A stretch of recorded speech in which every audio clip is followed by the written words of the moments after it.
but I'm not on. All right, we're live on YouTube. So I'd like to welcome everybody to the Broadband Task Force meeting. This is our third meeting. And with that, Brian, maybe you could take the roll.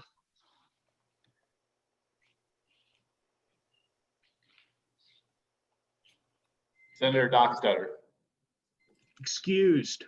Here. Oh, there he is. Senator Landon. I'm here. Thank you. Senator Von Flatern. Here. Speaker Hirschman.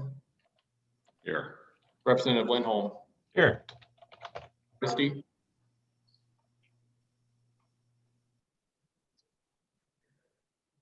I can't hear. And I think Albert's frozen. There he is. Yeah, I couldn't hear you, Brian. Ms. Hardesty. Okay. Ms. Here. Shainfeld. Here. Ms. Sessions. Here. Chairman Summers. Here. All present, Mr. Chairman.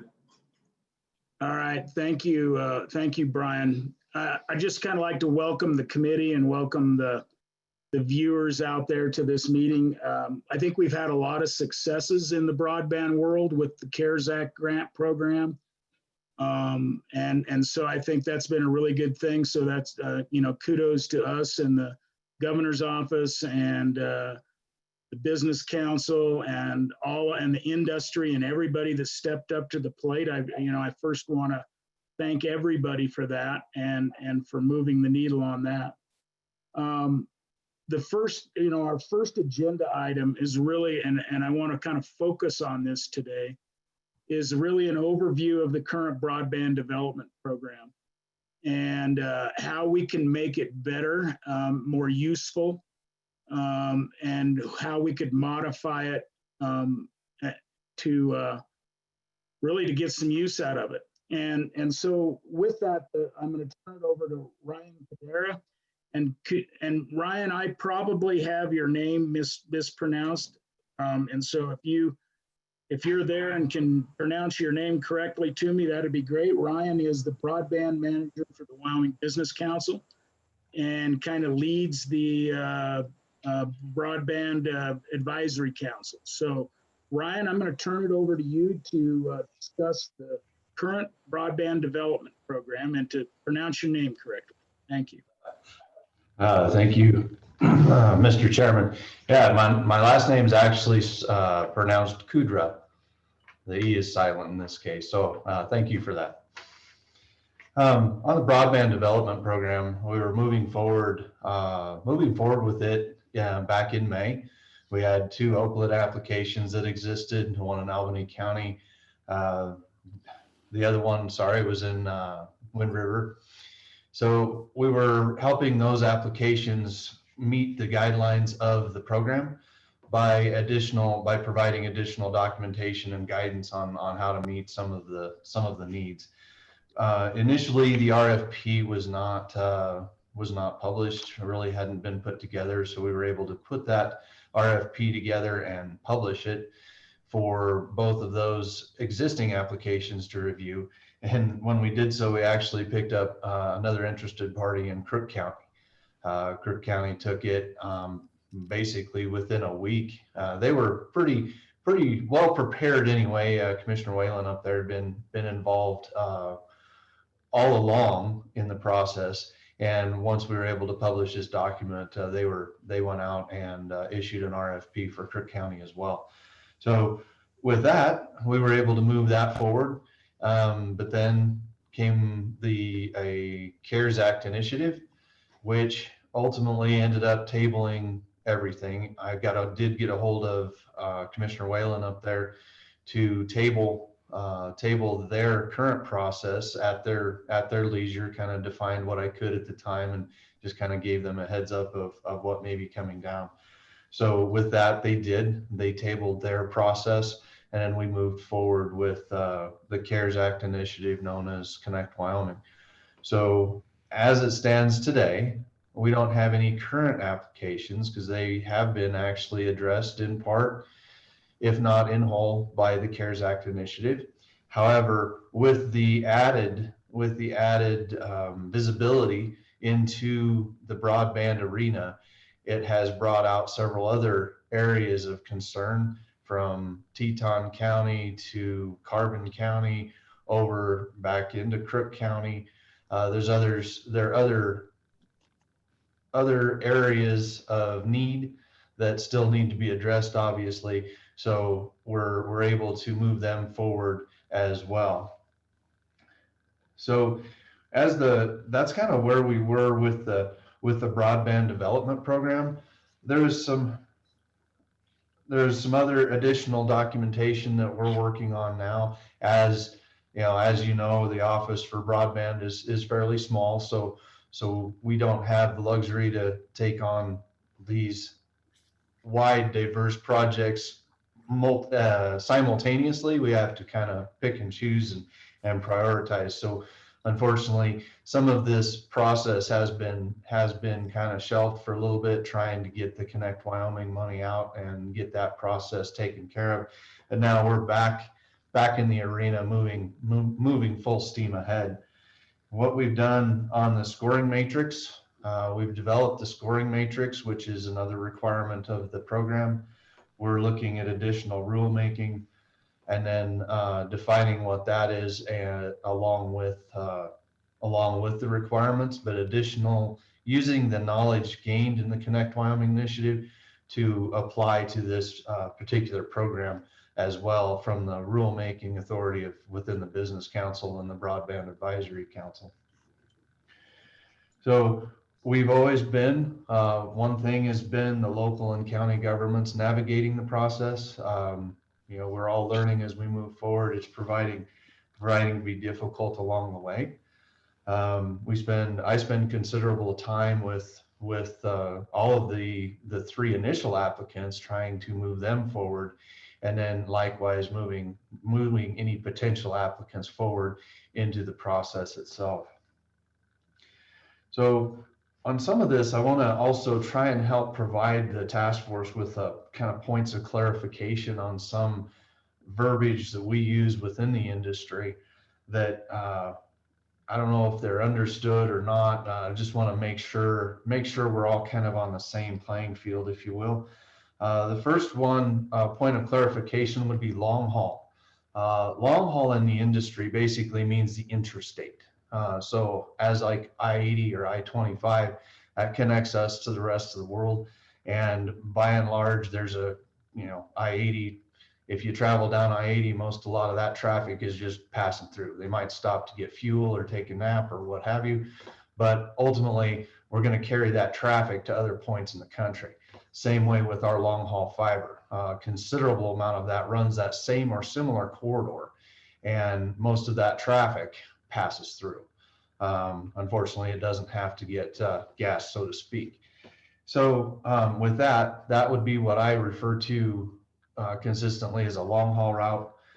Middle mile route will be our state and national highway systems on that aspect, and basically intrastate.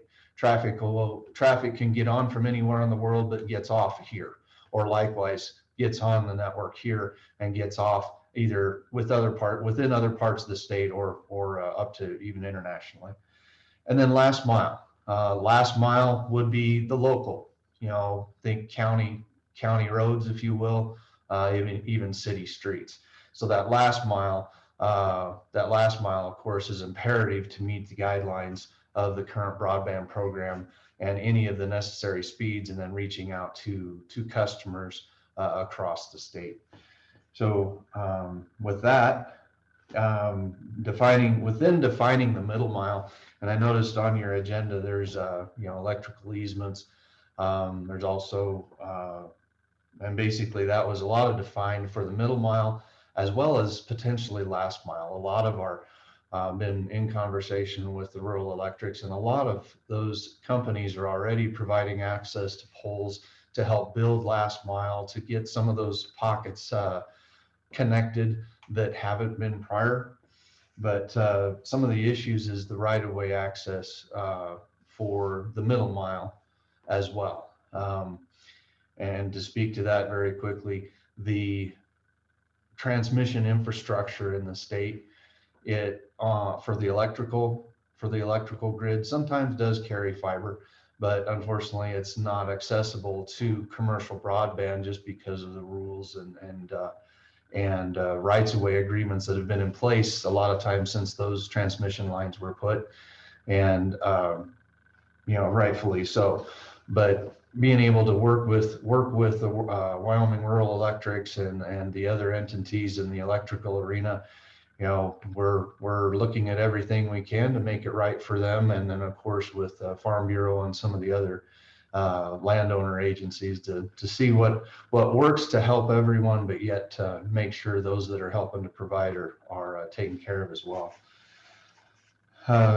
So right now, that's kind of where we're at. We're picking that ball up again, getting moving. In fact, the latest initiatives we're moving forward on the broadband development program is a mapping initiative. The one thing that highlights across the country, and it's not just now, it was evident well before COVID-19, is the mapping issues on the federal level. Multiple states, including Wyoming, started to develop their own systems up to 2 years ago when the broadband development program was actually put into place. So with that, we're going to further pick up the ball and not only include our crowdsourcing, which is this going online, taking the speed test, completing the survey, but we're looking forward to integrating with the Wyoming Department of Education. They have agreed, as have we, that they need data for their education systems and reporting requirements, et cetera, on the district level. And those districts that would like to have the information and would like to support our initiative, that will help us in very large ways to go out and gather the data to help our students and our constituents across the state to be able to provide answers that we can look at and be able to identify those areas that are unserved or underserved as currently defined. So with that, we'll also looking at partnering with our neighboring state, Colorado, as well as TEAL's working with Arkansas as well. So YGIS will be able to not only serve the needs of the state of Wyoming, but we'll be able to learn and integrate ideas from other states to help meet and understand things that, one, we don't have population like the Front Range does, and they don't have expanse like we do, as much as we do. So that partnership, I think, will help us further define how to gain the information we need to be as effective and focused as we can moving forward. In addition to that, once we get the definitions and the paperwork and all the required forms put together, it's our intention to provide, developmental workshops for any agencies looking to apply to help the process move forward. Maybe something as simple as a series of YouTubes or actual town hall meetings, however that works out. I haven't defined that yet, but that's definitely on the agenda. The other issues is we're going to start looking at the deficiencies as we've been able to identify through the current initiative to create kind of top 10 lists. Prior to this, we've always been reliant upon the communities that come out and speak out, and we look at it and examine it a little more. But with the mapping and with other input, we hope to be able to identify these areas without communities having to step forward completely and provide those off to providers to look to address those issues in those areas. And then lastly, we're looking more also at middle mile deficiencies. One of my last trips before COVID kept me at the house was to Crook County and traveling Highway 85 down to Lingle and that area. They don't have the backhaul. They don't have the redundancy. They don't have the capacity in that area that the rest of us might enjoy. So with that, I was able, we were able to identify further that further develop that area as to a potential target for a middle mile type build. So with that, that's where we're looking to head with the current program. I would stand for any questions. Mr. Chairman. Senator Von Flederen. Hi, Mr. Kudrow. Thank you very much for the information on the definitions of long haul, middle. I appreciate that. But have you started on the mapping, or we still relying on the federal maps? Chairman Summers. Ryan, go ahead. Thank you. Yeah, Senator Von Flattern, the mapping continues as we go. We're actually, we've never really stopped the crowdsource of where you can come in and do a speed test and provide your location. We haven't, I've been looking since March, actually been looking for a vessel or a way to gather as much information as we can across the state. That's what prompted the cooperation or the getting with the Department of Ed to help push that out there. What we have done is with the Connect Wyoming initiative, part of being an eligible applicant was you had to submit your network basically anywhere your network operated, you needed to submit them to me. Realizing that is sensitive information, that is private. The only one that has access, two people right now have access, that's myself and Teal, to put that in there. What YGIS does is they actually set up an account for the provider, and then they upload their data to the website, and they can do that at any time. If they put in a new cable tomorrow, they can go in the following day and actually update that information relatively as live as they want.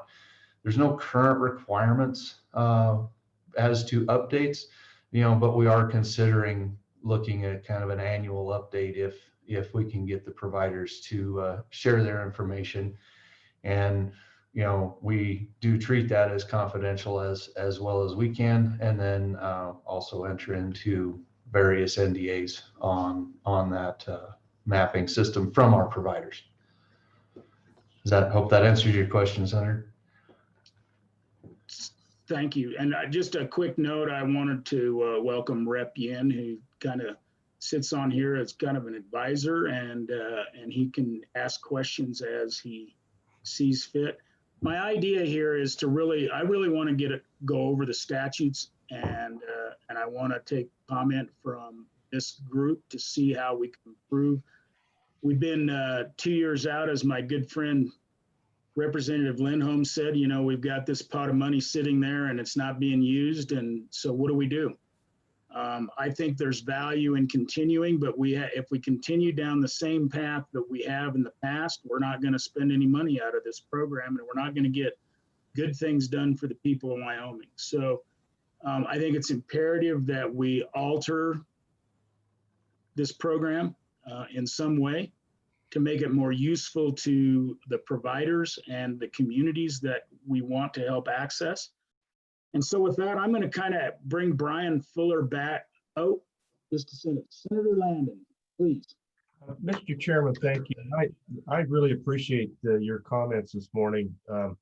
I've given a lot of thought to this broadband effort and really believe in it. But just these past few weeks, I've found myself scratching my head a little bit. A lot of the areas that we're talking about providing this kind of assistance to are the areas of the world that really don't want any government interference.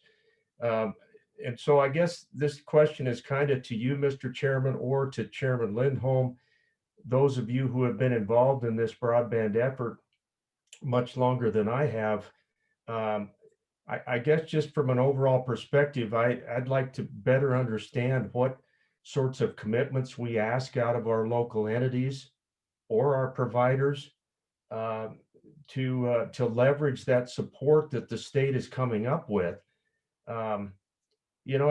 Sometimes it's a little discouraging. We work very hard on programs like this, and we get rocks thrown at the windshield for picking winners and losers and rocks at the Wyoming Business Council or whatever. So that's the understanding that I'm going to be looking for today and going forward is exactly how does this program fit, and how can it be received in a good way in those localities that we've referenced this morning.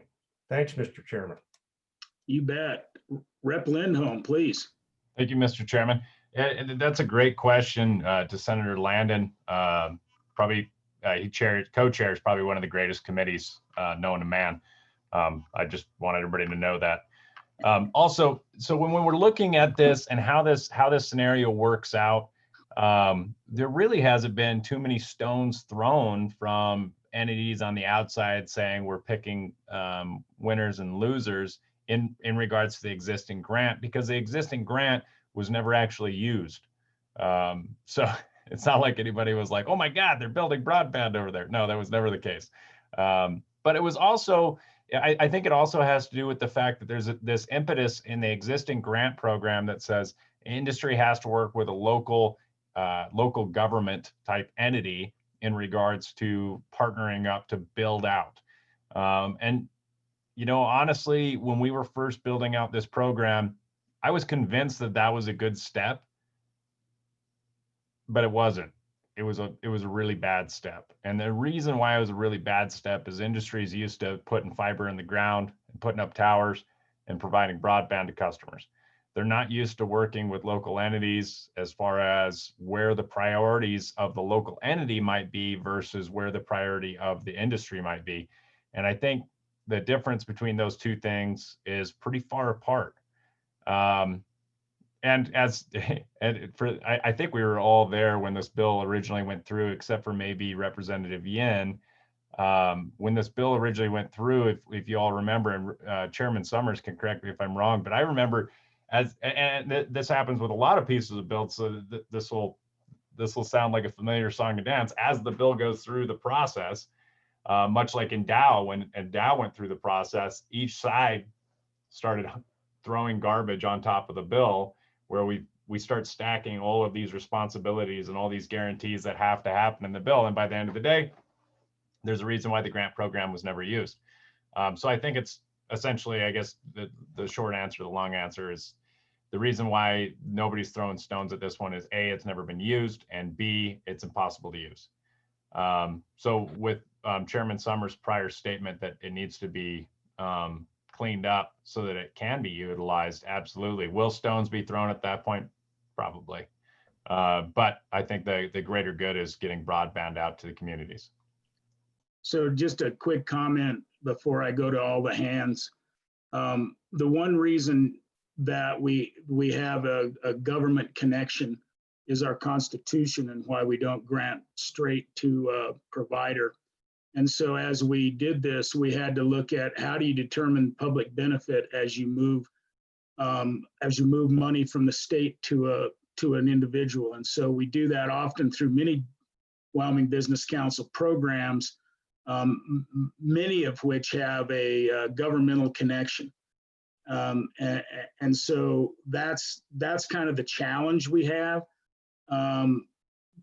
There's probably too many trips and triggers and pushes and shoves in the current one, but that's why we do what we do. I'm going to go to Lauren first because she's a new voice. So Ms. Schoenfeld, please. Chairman Summers, thank you. I think that there's no doubt that there's a need. We had over 80 applicants for the CARES Funding Act, and that shows that our providers were ready to jump. They were ready to get things done. They're excited about doing so. And I think that it's really just a matter of how we adjust the statute to take down those barriers that have prevented our providers from either partnering with our communities or whatever those may be, and still stay within the Constitution so that we can continue to provide our providers with those support that they need to do these last mile and these middle mile projects. But I think that there's absolutely no doubt with the CARES Act funding that we saw the reaction from our providers and the applications that came through, that there is absolutely a need and they are absolutely ready to jump at that. And Ms. Schoenfeld, I guess just to remind everybody that Lauren is, I think you're still the current chairman of the Broadband Advisory Council, correct? Thank you. Yes. And then, just oh, thank you. And just a note to Brian Fuller, I know somebody there is keeping good notes. I don't know if it's Mary Beth or you, or is it Elliot? Is Elliot on our team, I assume? And okay, and so I really do want to capture thoughts. So as we move through this, and I'm going to go through our discussion, and I think I got several hands still that I need to react to. And what I'm going to do is take these initial comments, and then I'm going to have Brian go through the statute in detail, and then we will discuss where we think we can improve this and things we can add. And I know there's people that are going to be providing comment on this section that will also have some ideas. And so we'll incorporate that as well. So first, I think I'll go back to Senator Von Flateren. I think he had his hand up. I did, Mr. Chairman. What I was going to say was we never figured the CARES Act when we ran this bill. And the CARES Act does allow spending directly to providers. So I really think we would have spent part of that 10 million by now that had been set aside. But this is a lot easier to do for the CARES Act. So I really think the CARES Act probably was not something we contemplated at the time, and it's really working well. Thank you. Senator Landon, I believe I saw your hand raised. Well, Mr. Chairman, thank you. I just wanted to thank the senator and you and Chairman Lindholm for kind of setting the foundation for the conversation I know we're going to have this morning. That's really helpful, and that's kind of where I was headed with this, to just begin with a good understanding of maybe where we need to go. So thank you, Mr. Chairman. I appreciate it. You bet, Senator. Rep Ryan, please. Thank you, Mr. Chairman. So maybe a question of a possibility. I wonder if maybe some people in the committee or Mr. Kudra could help me. What if we had it so if I was a resident or a business and I wanted broadband for my space, but I didn't have the last mile installed, and I called the broadband provider. They said, look, if you want to get the last mile installed, it's going to cost $100,000 or whatever. Is it possible that we could modify the program to allow consumers to apply on behalf of the business or on behalf of the provider to apply for that last mile funding to get that last mile built out? Because those are the people who know that they need it, right? So it's not necessarily that every provider knows that every single person who needs the broadband is, but the people who don't have it definitely know that they need it. And we could try to incentivize them to apply for funding to make that build out happen. So that's a possibility that I wanted to suggest to the group and get some opinions on. Thank you, Rep Yen, and we'll discuss all. I think that's the same challenge as a business getting money. It's how you get money down to an individual or a business is constrained by our Constitution. And so, Brian, I think I'm going to go to you right now. Unless I got Senator Dockstetter there sitting right in the middle of my screen, right where he should be. And Dan, do you have any thoughts as we move forward? I kind of missed. I should have asked you for some opening comments, just in general on broadband. So right before we go to Brian, maybe if Senator Dockstetter could give us his thoughts. Thank you, Mr. Chairman. Actually, a lot has been said on. I agree with Senator Von Flateren. Everything has changed now that we've got the CARES Act. We've gone to, can we possibly do this through an application too? We're doing it across the state, and Ms. Sessions there, as her company provides us daily updates that we put out, how fast we're moving through North Lincoln County right now with broadband expansion. Everything has changed just in the last month or so. And it's like, can we hardly keep up with what's happening? And people are getting opportunities now with this CARES Act funding that they wouldn't have before. It's like taking the days of when we were trying to get telephone service out to people and Ms. Sessions' company was stringing wire across barbed wire fences to make sure people had phone service. Now we're running high-speed fiber underneath the ground next to those fence lines, and people by the end of the year will be running high-speed fiber because of that company and because it reached out and put an application in, and it's getting done. It all changed literally within weeks. Thank you, Senator. And thank you to, once again, I want to thank the industry and the partners out there, Barbara's, you name them. You can name all of those companies that have applied under the CARES Act and have done good work. So Brian, I'm going to turn this over to you, and I want to walk through kind of the statute. It's a bit of a long statute, and mostly just the part that's deals with, and if I get in front of my mic, you got to yell at me, but basically just the part that deals with the broadband grant program is what we need to go through. So thank you, Brian. Please go ahead. Yeah, Mr. Chairman and members of the task force, that was part of the meeting materials, just those statutes for the broadband development program. And just by way of kind of a brief overview, the legislature enacted this in 2018 during the budget session. This was Senate File 100. To Representative Lindholm's points regarding the development of the bill, it was heavily amended during session. It included a substitute bill. So it was, a lot of this was crafted and developed during session as well. So in addition to creating the broadband development program that I'll walk through in a minute, this bill in 2018 required the Business Council to form the Broadband Advisory Council and designate a broadband coordinator. It created a broadband development sub-account that was within the economic diversification account, and then appropriated $10 million to that sub-account for purposes of the projects that were contemplated by the broadband development program. It also appropriated funds to for the broadband coordinator and for the advisory council to complete its work.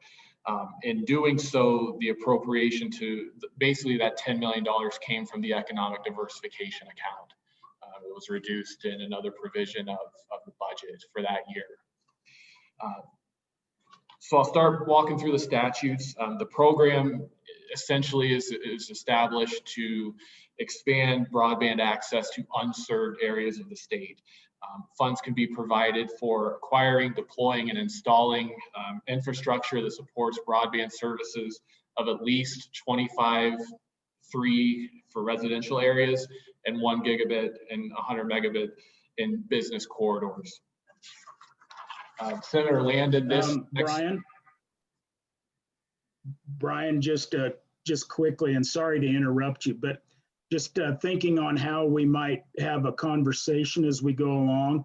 So I think what I'll do, and even though it's going to kind of interrupt Brian, and I apologize for that, Brian, I think if we see, if we want to have a discussion at some point, and I look particularly to Barbara on this, okay?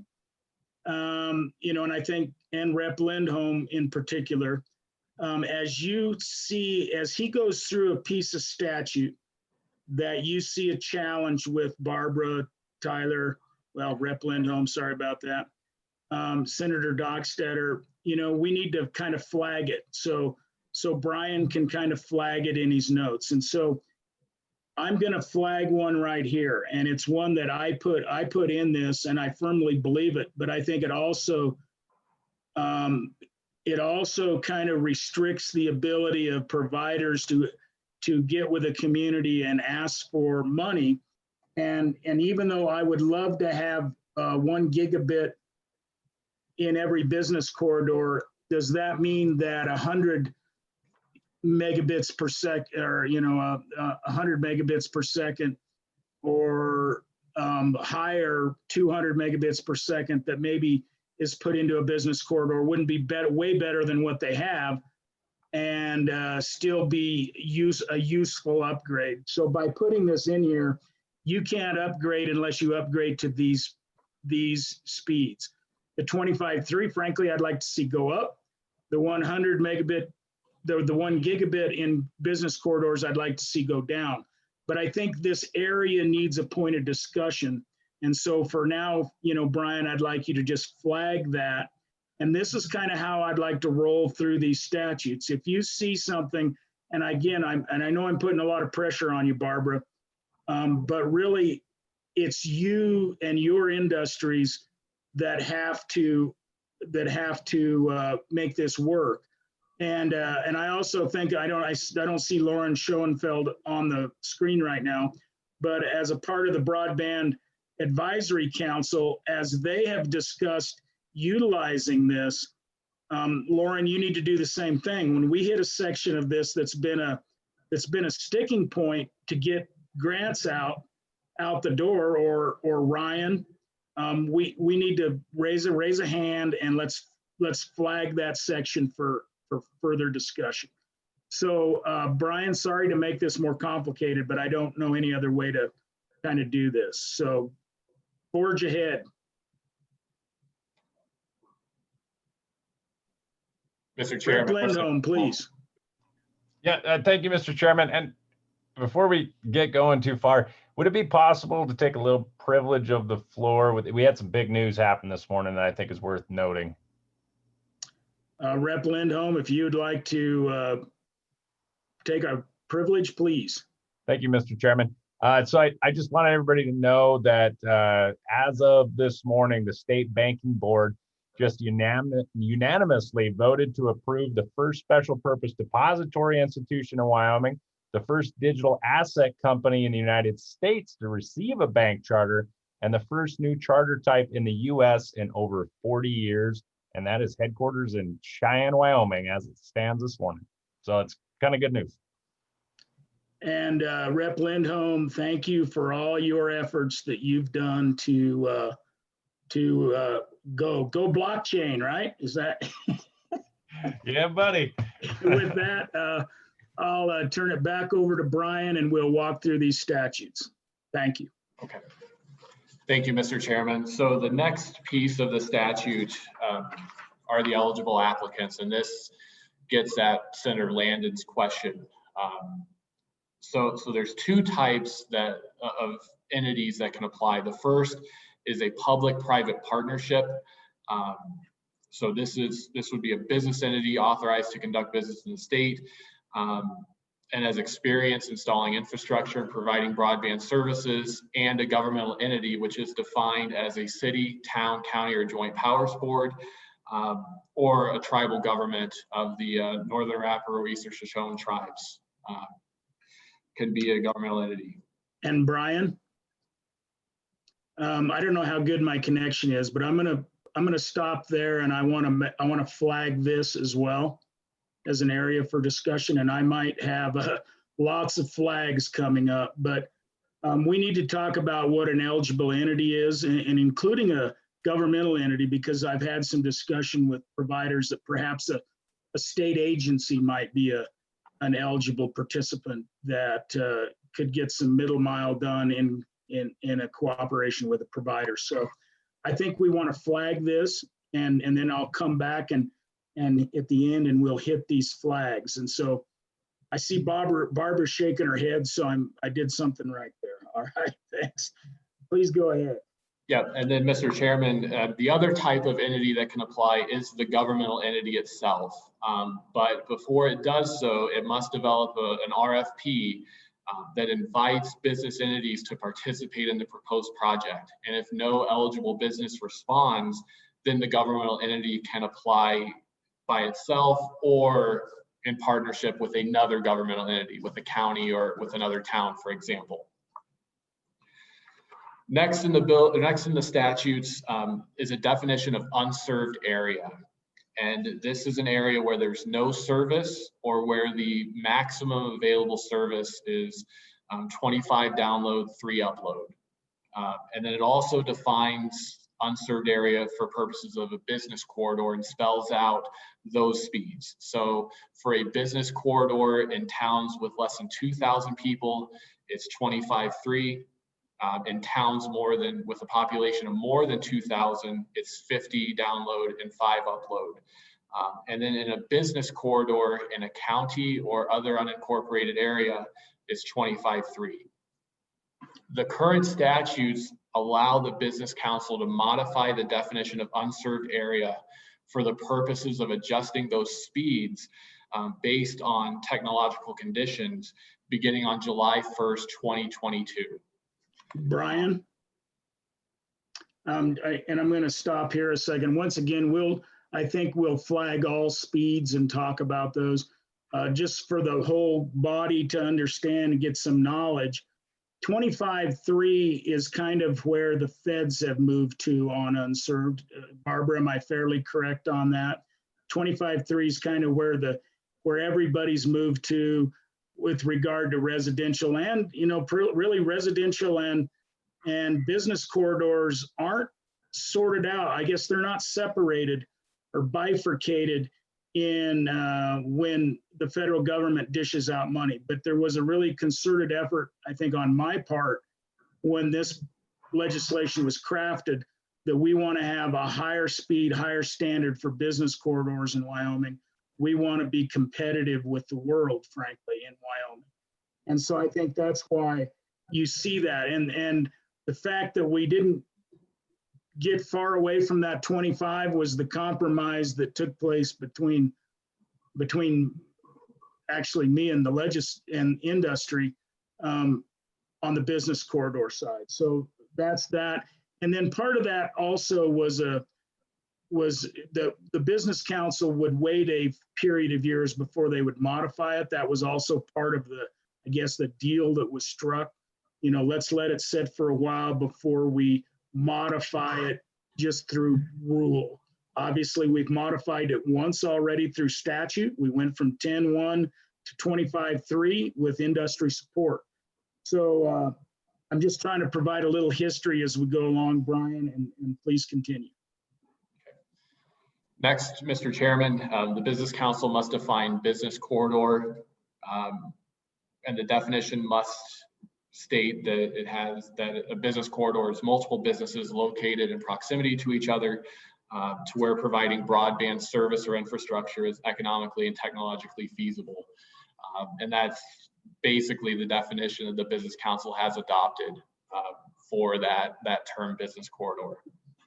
And just another side note, I've heard some discussion around this, and I'm going to flag this one as well.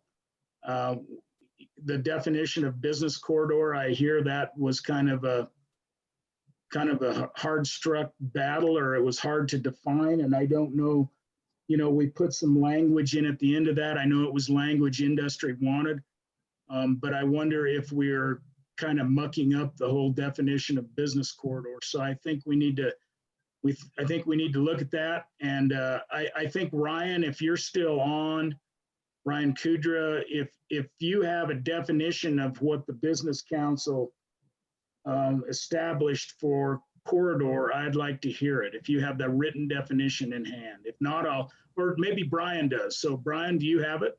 Yeah, Mr. Chairman, I got it on my screen. I'll read it now. Business Please. corridor. Business corridor means an area where multiple businesses are or have undertaken permitting, construction, or other substantial steps to be located in proximity to each other, such that the provision of broadband services at the speed specified in the statute is technologically and economically feasible. Okay, thank you. And I guess the last part of that, I don't know what it means. I didn't really know what it meant at the time. And so I'm wondering, I don't know, Ryan, have you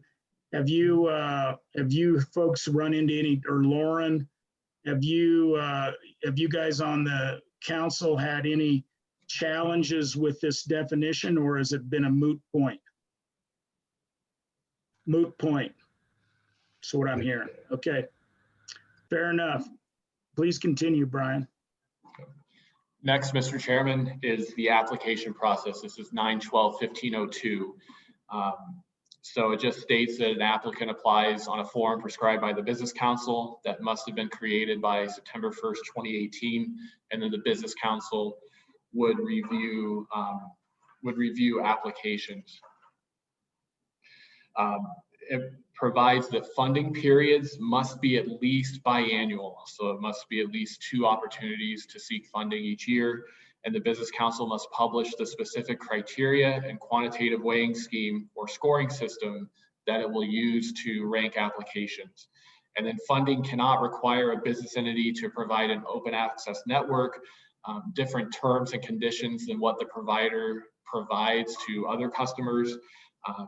It can't require the business entity to regulate rates in a certain way, or impose time constraints to building or completing a project that aren't technologically feasible for the provider to accomplish. And Brian, on this, and I think we're going to have a discussion later when we get, obviously when we get some public comment, but the open access network, I completely understand.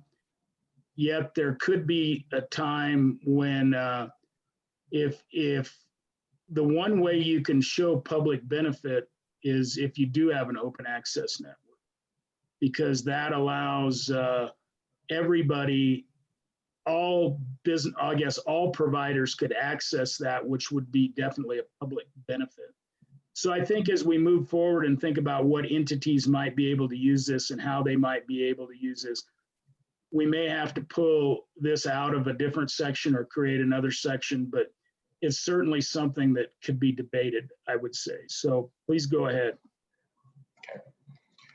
Next, Mr. Chairman, the next section is 912-1503. This basically outlines what must be included in the application.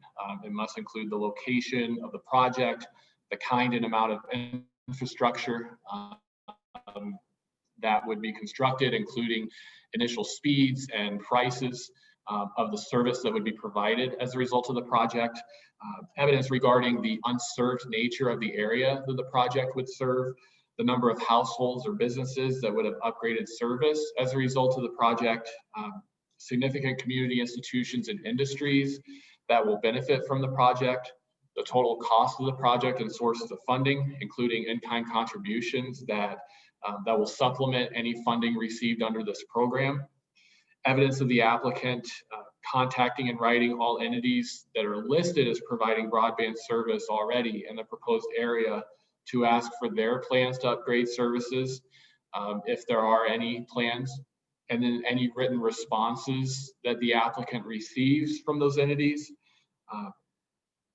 There must be an acknowledgement that funding can only be provided through a contract under this program, and if a governmental entity is applying, information regarding the RFP that it provided and any responses to those, or that no responses were received as part of the application, and then any other information that the Business Council may request from an applicant.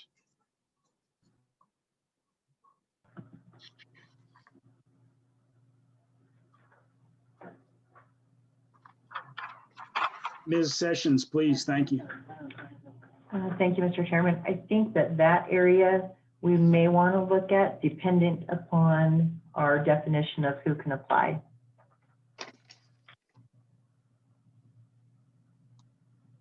Sounds good. We'll mark that. Which number are we on now, Brian? Mr. Chairman, that was 912-1503. Which spells out what must go in the application, and I'm getting ready to move to 1504.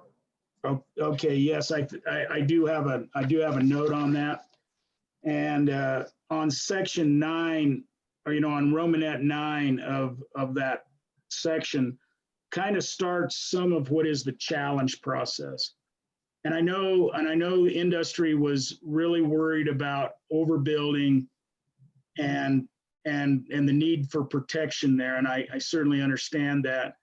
But at the same time, we just went through a CARES Act program where we basically left that in the hands of the Business Council, or in fact, in the hands of the broadband coordinator to kind of determine that. And I think we've overdone it here. This example is, you've got to send out you got to send evidence that no later than 6 weeks before submission of the application, the applicant contacted in writing all entities who are listed with the council as providing broadband service in the proposed project area. So it really starts what is a very onerous process for an application to even get started.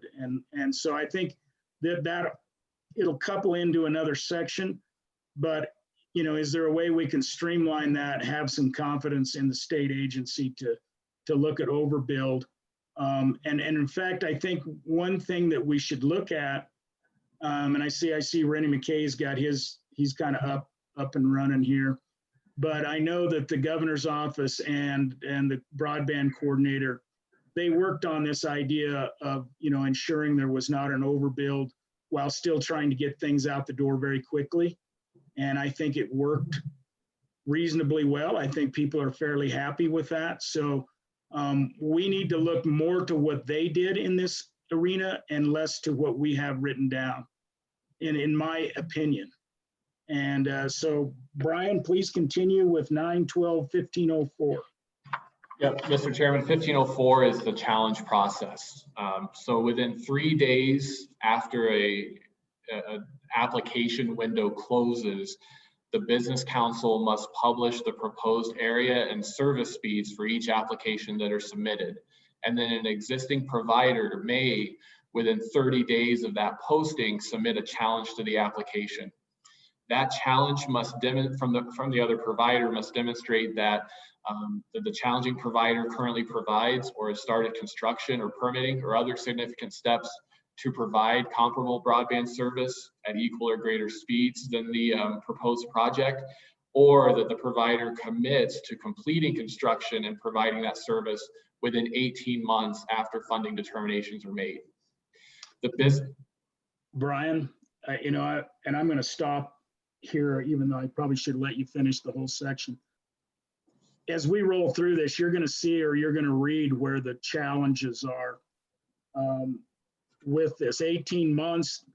So, and then in the end, if the provider doesn't put in place what he said he was going to, basically he just can't challenge anybody for 2 years. There's no penalty for not doing anything in essence. And so it is poorly constructed at best, and we need in cooperation with our provider partners, we need to figure out and once again I look to Barbara and others in that field. We need to figure out a way to make this much more streamlined than it currently is. So Brian, please continue.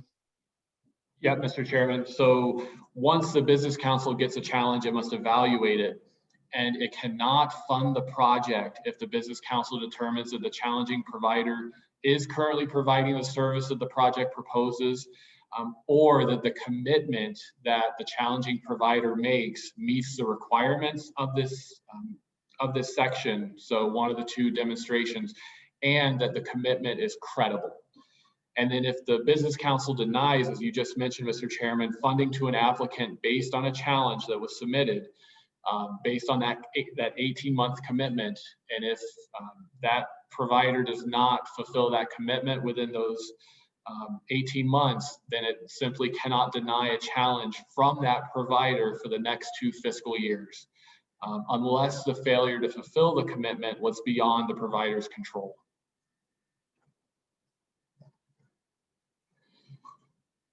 Moving on, Mr. Chairman, to 1505, this is the priorities for funding determinations. And so the business council first must give highest priority to public-private applications, so those where a business is partnering with a governmental entity, and then must also give what it calls additional priority for projects that meet multiple criteria, which are then outlined. And they are offering new or substantially upgraded service to important community institutions or businesses. The project would serve economically distressed areas of the state as measured by unemployment, poverty, or population loss in that particular area. The project would include a component to actively promote the adoption of newly available services in a community. The project would provide evidence of strong support from its citizens, government, businesses, or other institutions in that community. The project would provide access to broadband to a greater number of unserved households and businesses. It would provide comparable services offered in urban areas, would provide access to the term that's used as very high broadband service to business districts, and are likely to secure economic benefits for the surrounding locality, or the project would leverage greater amounts of funding from other sources beside this state funding source. And then there's also Brian, this is another flag I have. You know, one thing we need to realize, this is a list that just says if you do one of these things, you know, it's a priority. So it's not like you have to do them all. But the one thing that I think is missing in all of this, that was a failing in the whole thing, is that there's really no discussion of middle mile. And so a middle mile project doesn't really, even though it kind of can get to some of the other things, you know, you're not passing like X number of businesses. You're just trying to get fiber from A to B, where fiber from A to B's never been in Wyoming. And so I think we do need to highlight somewhere in this, in a priority system or somewhere in this program, that middle mile is valuable and could be used to, the money could be used to satisfy middle mile. So I think that's a note I want to make. Thank you. And then, Mr. Chairman, the final item from this section is that the Business Council must try to award grants to qualified applicants from around the state. So it must be geographically diverse in terms of those awards. The next section, 1506, these are limitations on funding and projects. So no agreement under this article, under this program for funding can provide funding that's more than 50% of the project cost. At least 10% of the project cost must come from the participating governmental entity, but there's a provision in the language that allows that percentage to be reduced. That can be reduced based upon the merits of the project.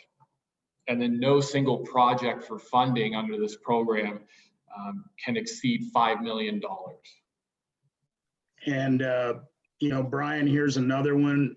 You know, this was put in there to ensure there was skin in the game locally, try to stretch dollars. And my worry, and I guess I would, you know, ask Lauren and Ryan and Barbara, but my worry is that this has become something that's unattainable. Do we really want to get projects on the ground, or do we want to stretch the dollars? What do we want to do? And I think we need to revisit this section in particular, and to see if it is too onerous. And so I guess one question I would have is to maybe I'll do it to Lauren. I'll pick on you again. Has this been a challenge for any applicants that you've seen to the program? Mr. Chairman, not to my knowledge. Okay, Barbara, what are your thoughts of this section? I think during these times, it might be a challenge for the 10%. Back when this was written, it was different times, different economic situation. And so I can see, you know, from my perspective, if we were going to do a public-private partnership, 10% might be a little difficult for the municipality to come up with. 50% for the provider, obviously, it would depend on the project. Every little bit helps, but I see the difficulty placed more on the government entity.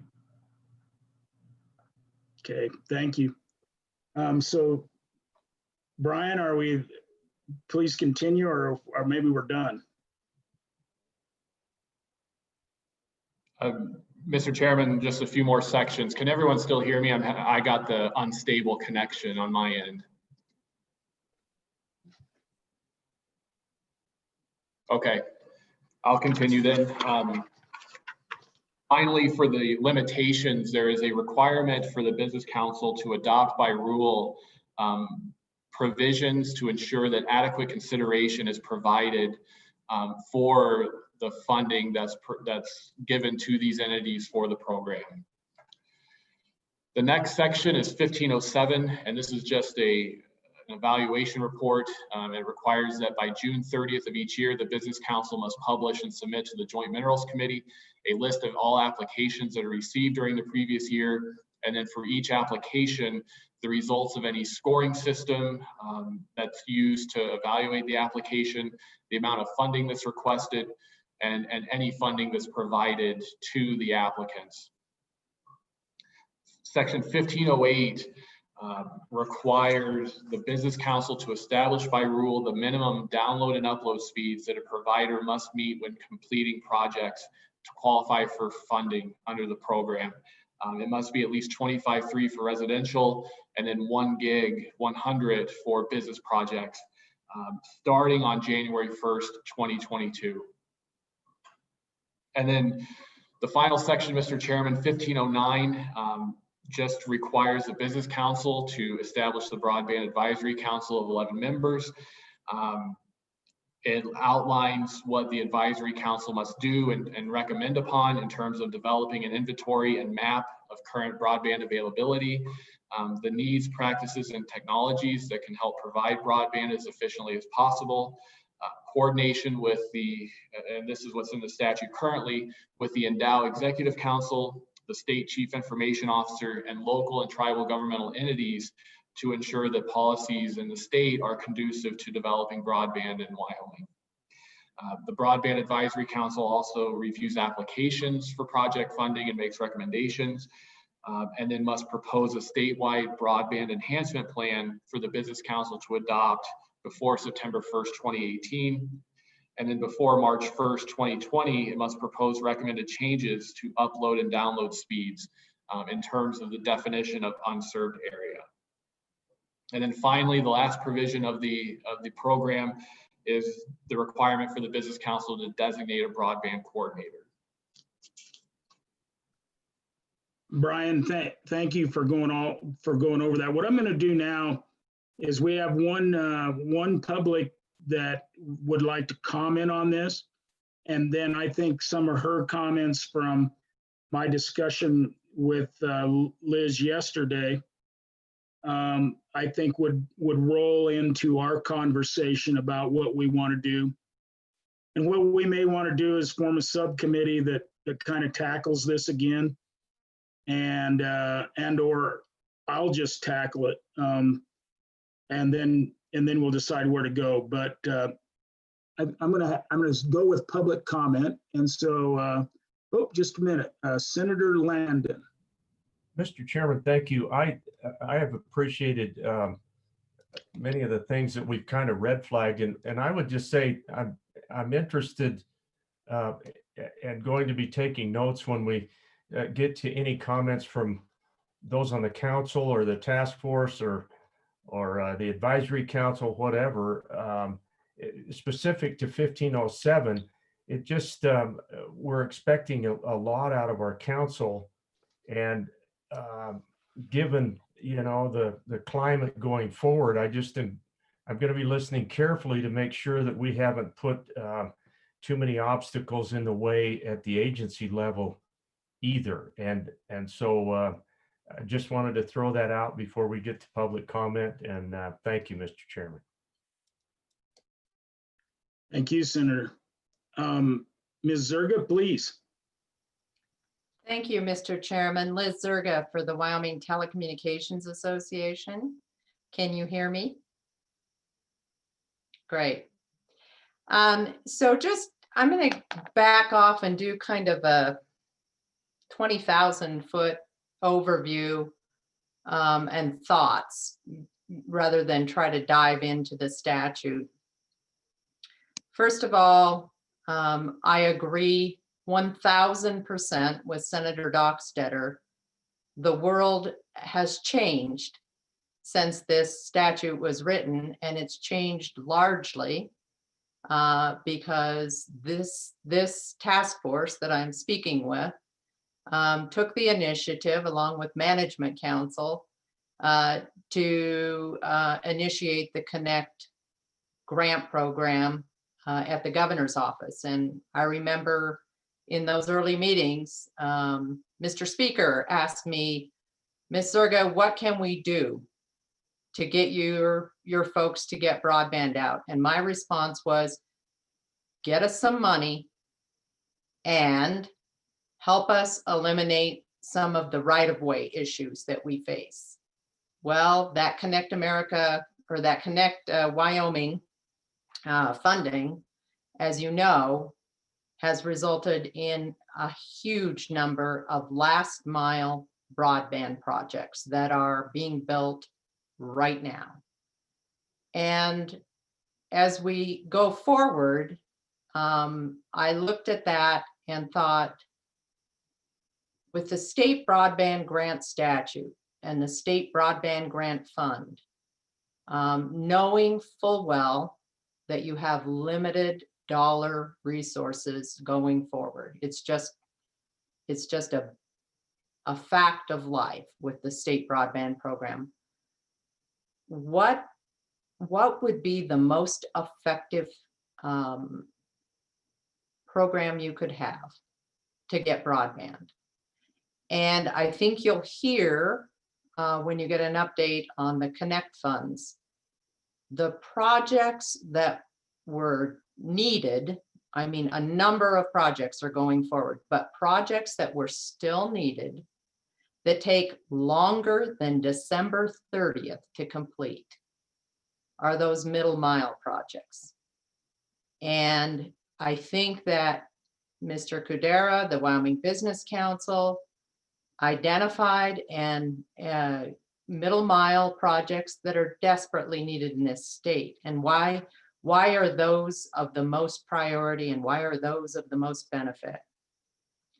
Because with those without those middle mile projects in those areas, you have vast areas of rural Wyoming that cannot get last mile.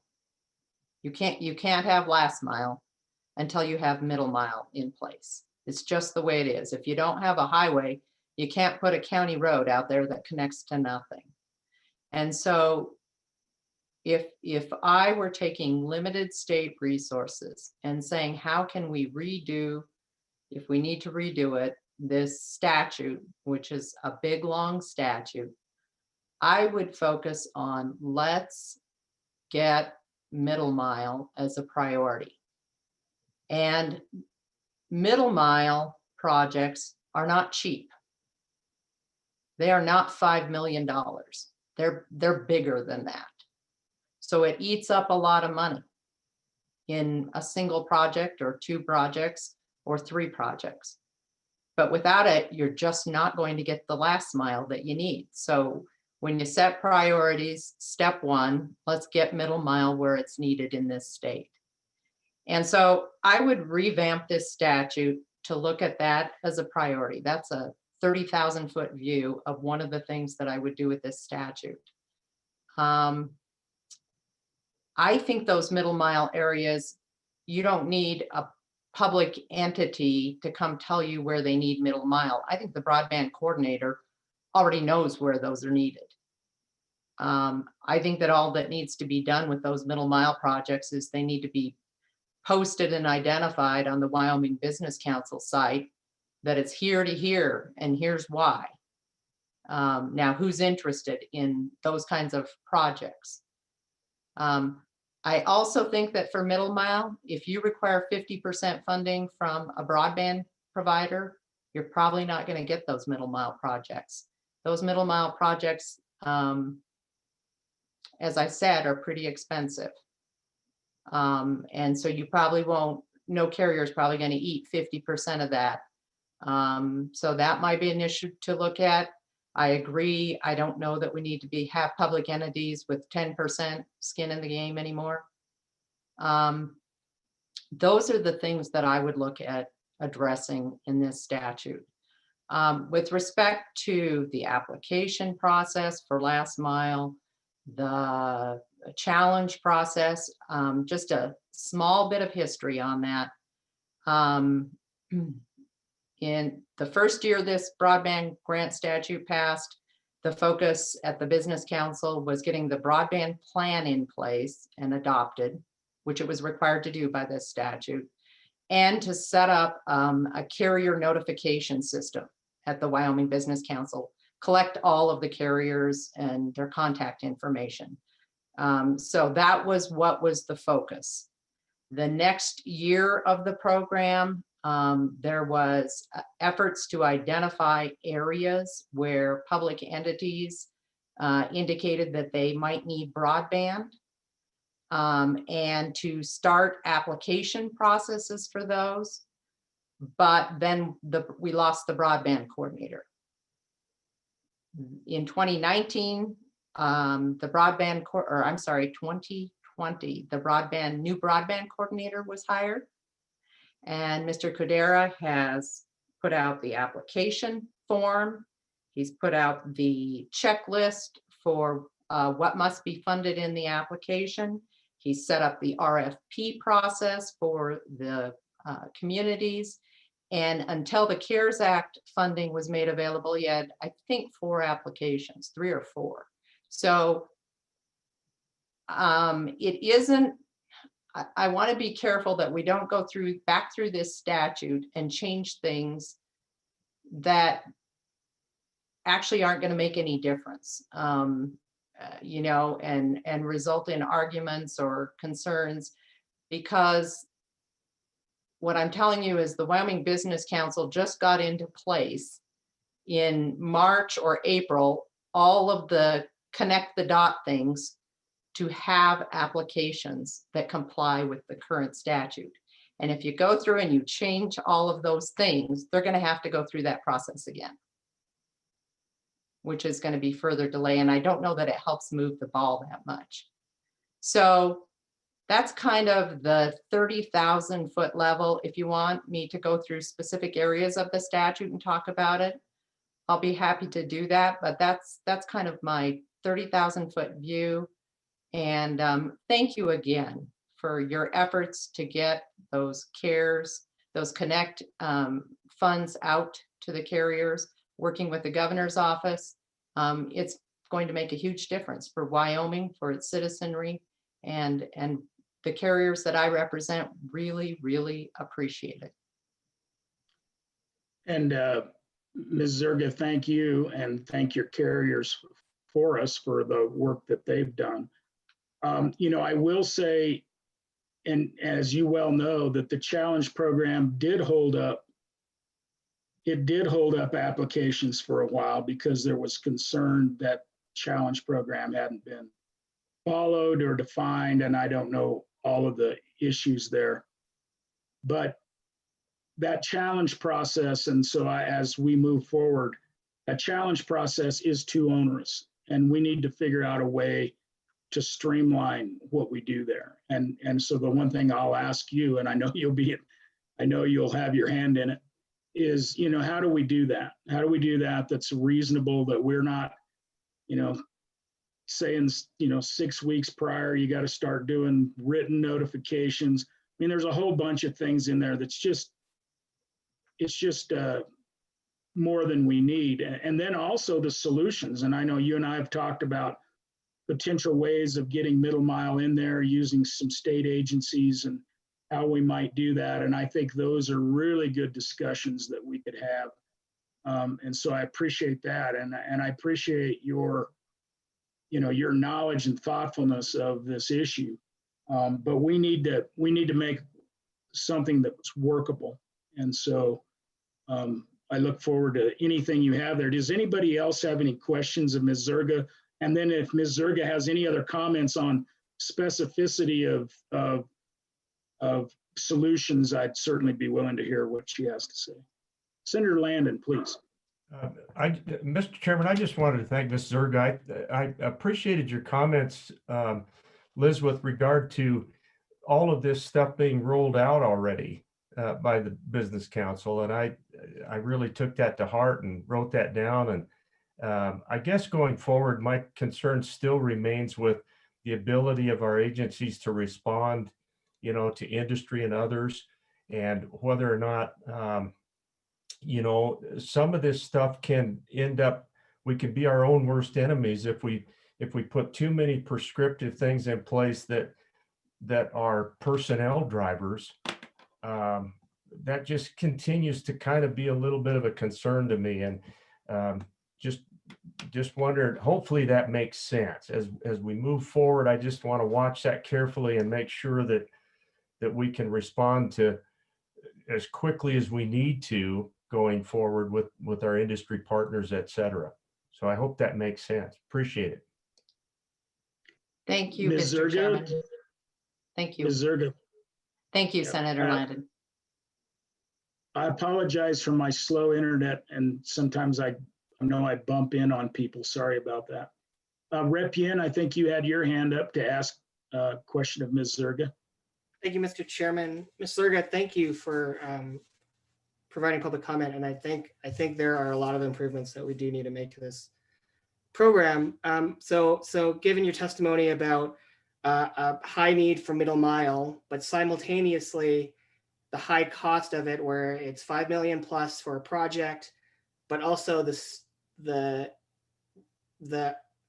burden of putting 50% on the broadband provider means that we probably won't get applications. So we're saying that the state needs to put in essentially a majority of the funding for a $5 million plus project. How do we fight against people who would say that we're choosing winners and losers if we pick a specific provider to do this project? Are there alternatives, like maybe the state owning the project and leasing the bandwidth through it? What do you see of how we can best say that this is a public benefit if we build out more middle mile projects? Mr. Chairman. Ms. Zerga, I think you and I have had those conversations, so perfect lead in. Mr. Chairman, Representative Yin, thank you for those questions. Those are really good questions. And yes, Mr. Chairman, we have had those conversations. So from an industry perspective, yes, these are very expensive projects. One of the things that probably would have to happen, of course, is that if you have a government entity, which you're required by Constitution to have involvement, is it would have to be put out for bid. In other words, the state would have to identify, in my way of thinking, where these middle mile projects are needed. I think the broadband coordinator knows, I think we all know, and the state would have to put it out for bid so that it was available and open to any carrier. The idea that the state would own the facilities is going to be a major discouragement to carriers getting involved. And I don't think you want to go that route.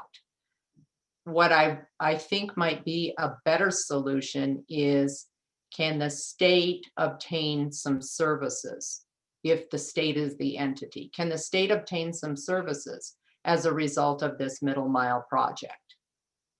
That's a thought. So in other words, they're putting out the bid, and if the bid recognizes that there are services that the state needs, that the carrier could supply and would supply as part of the project. That's kind of a thinking, outside the box as one solution. But I would not recommend that you go through the trouble of revamping this statute to create a middle mile solution where the state ends up owning the facilities. That brings up all kinds of concerns. Senator Dockstetter. Yes, thank you, Mr. Chairman.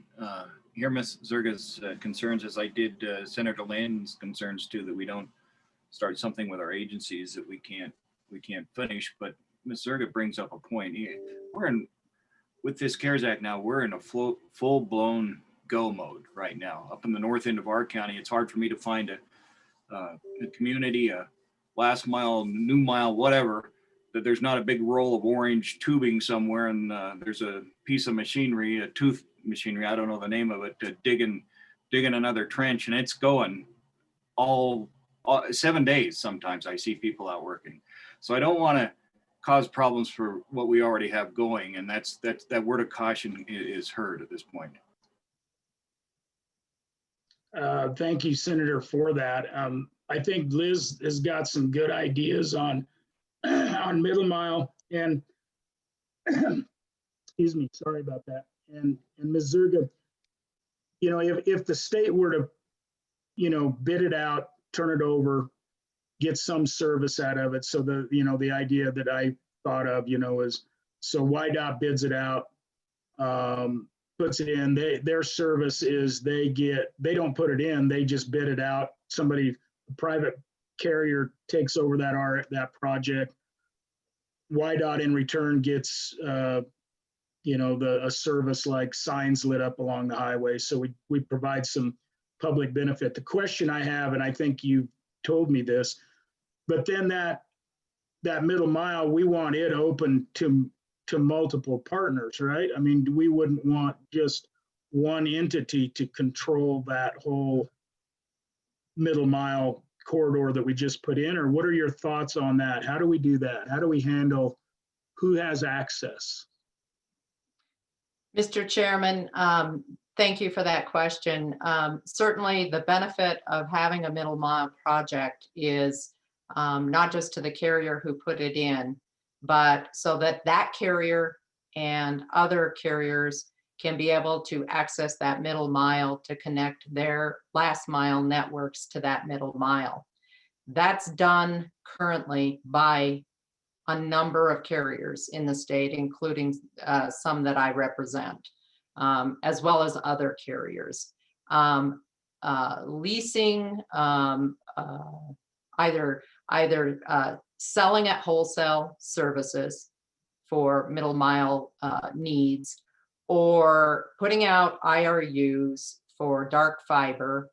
Those are long-term leases on dark fiber that's laid, or providing and managing fibers for others, or contract leases for fibers, or contract leases for lit services are all available.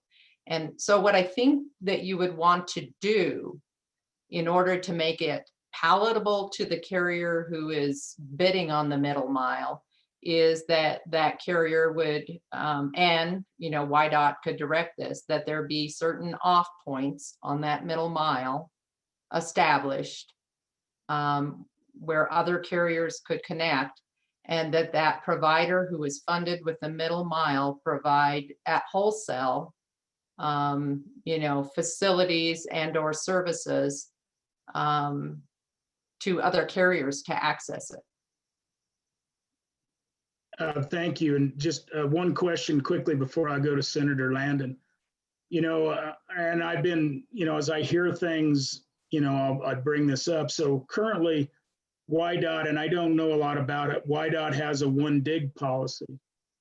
And that one dig policy requires a provider to put in extra conduit that's made available, but they don't have to make that available at any particular cost. In other words, they could cost somebody, they could make the cost where nobody would ever get into the conduit. In other words, they could make that, and the way I understand it, and maybe I'm totally wrong, and you'll correct me, but it sounds like the way the one dig policy would not be the way you'd want to go down this path.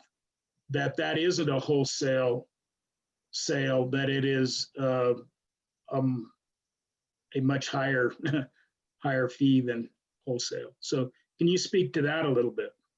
Yes, Mr. Chairman, I can. So that particular one dig policy is in the interstates, not on the state highways. And so in the interstate, if a carrier, once upon a time, the interstate wasn't open or available to broadband carriers. And so it's more recently that it was made available. And as part of that, YDOT adopted this one dig policy that said, we're not thrilled to have our interstate corridor torn up by multiple carriers.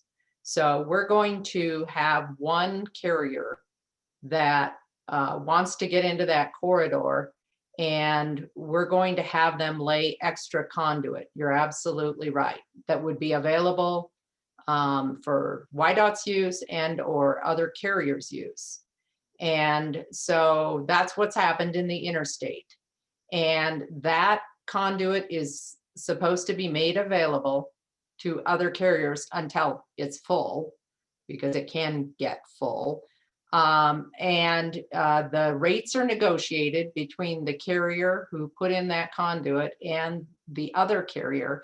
And if the carrier who wants the conduit thinks the price is unreasonable or too high, they can go to YDOT and tell them that, and YDOT will decide whether that's reasonable or not. Now, I don't know of any situation yet where it's happened that, and maybe it's just because I don't know, but I don't know of any situation where YDOT has been told, hey, we want in this conduit, it's a totally unreasonable price. YDOT, we want you to step in and tell us what the reasonable price is. I haven't heard of that happening. What I have heard of is carriers working together to get the new carrier's conduit, or new carriers' facilities into the conduit. Thank you. That, Ms. Zerga, that clears up a lot of, I'm hearing a lot of this third hand, so I appreciate the information that you provided there. Does anybody else have any questions of, oh, I'm sorry, Senator Landon, you did. Well, Mr. Chairman, thank you. I won't take long, but you touched on an area that I've been pondering. Ms. Zerga's comments with regard to what's in it for the state. It seems to me, Mr. Chairman, that's a piece of things that we ought to keep in the back of our minds as a task force going forward. And I was sitting here thinking, well, what would be in it for the state if we had a huge middle mile kind of project? Would it be education? I would think so.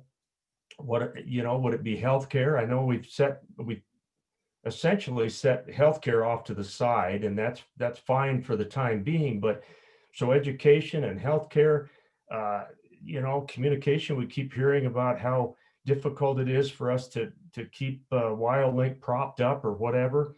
But I guess I'd be interested in maybe Ms. Zerga expounding a little bit, if you're willing to, Liz. What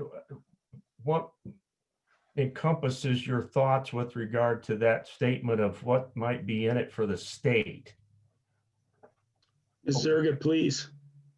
Mr. Chairman, Senator Landon, well, it depends on how you structure who the entity is that is putting out the bid or the RFP as to what's in it for the state.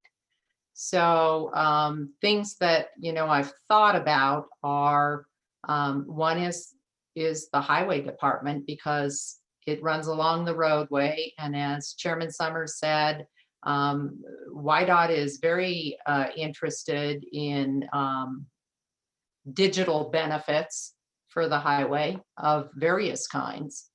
And so it could be that YDOT, the benefit to the state are meeting YDOT's digital needs, or something along those lines. Likewise, if there was a state agency, I'll just say something like a state prison that had telemedicine needs, that was connected to this middle mile and in some way needed to be connected to the other state agencies where there's a lack of middle mile. That might be a state interest. I think you would have to explore what your state agency's needs are relative to an identified lack of middle mile area, and ask yourselves, do the state agencies, do the government entities need something out of a middle mile project? And that would help guide it if that helps.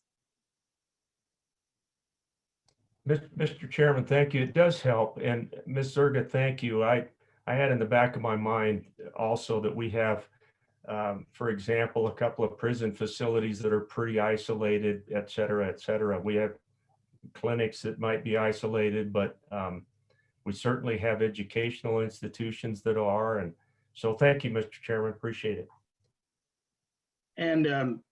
And thank you, Senator Landon. And I think Senator Landon, some of this is how we craft this argument, you know, going forward. And I think you have named them, right? I mean, we've talked about, you know, ETS, you know, you could bid out another line of the unified network for a school, or for example, and then that could also language be written in a separate line, have different applications could be used by that provider, basically owned by that provider. So I think there's lots of opportunities there, and I think we just need to figure out how to craft language to allow Ryan and his people at the Business Council to be able to do the good work that needs to be done. I do want to say hi to Senator Wasserberger, who's now on the line. He's another advisor kind of that we have on the education front from the Senate. And so I do want to say hi to Senator Wasserberger, and please feel free anytime you want to ask a question, please raise your hand and pitch in. And Ms. Zerga, are there any other questions of Ms. Zerga? And Liz, I always appreciate, I know my internet is unstable, but I always appreciate your input. And I appreciate the time you take and the thought you put into all of this. So thank you very much. And with that, that's the only public comment. I'm going to go back to Brian. Do we have anybody else sign up for this particular piece later? Mr. Chairman, we actually had for 2 commenters who are planning on commenting later. They've asked to comment now as well. So they're in the room. First would be Brian Woody of Union Telephone. All right, Brian, come on aboard.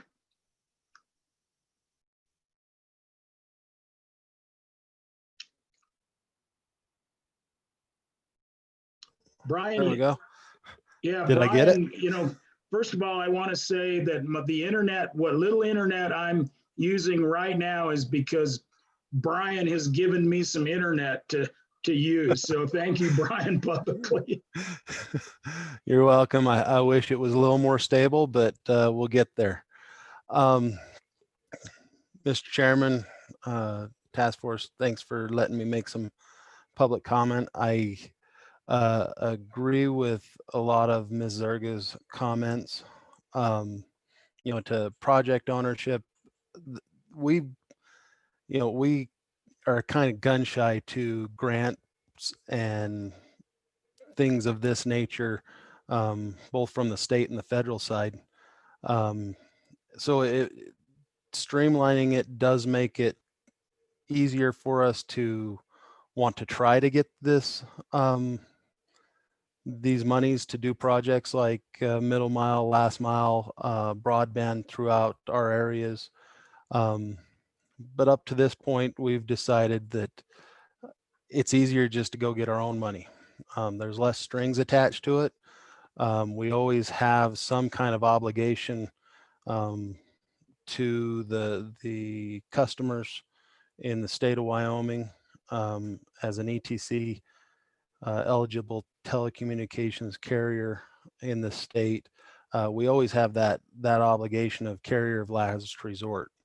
So at this point, we've not put in for any of the funding that the state has offered, mainly because in like the CARES Act funding, we didn't think we could get it done by year end. And the only way we thought we could get it done was if we took a project we already had on our books to do it. So that being said, we didn't put in for that. Instead, we went and we got ourselves a loan for $100 million to put into the state of Wyoming over the next 2 years. So there were a lot of good ideas from stuff that Ms. Zerga brought up and questions. We do enjoy having fiber in the interstate corridor. And to this point, we really haven't had anybody want to get into that fiber that's actually signed a contract. So I think those are challenges that are different to what the legislature can do. So I guess that's kind of my comments at this point, Mr. Chairman. And Brian, I appreciate it. And I think, you know, one thing about you providers, it's like a bunch of ranchers, right? You don't all agree on everything, which is great. You know, that means you're independent thinking people and you go on your own way and do your own things. And I do appreciate that about all of you. And I encourage you though, as we look at this, because, you know, I'm hoping over time right now, the state is in a financial crunch, but that doesn't mean we'll always be.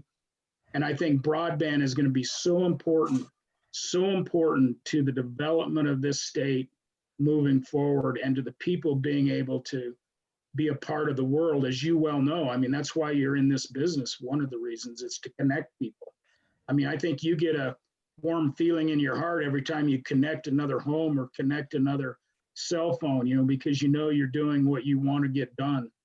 And I just encourage you to help us make things better with these grant programs so that you feel comfortable at some point where you can use it. You know, maybe you'll never make is it your grandfather comfortable, but maybe we can make you comfortable, huh? We'll definitely try, Mr. Chairman. All right. Any questions of Mr. Woody?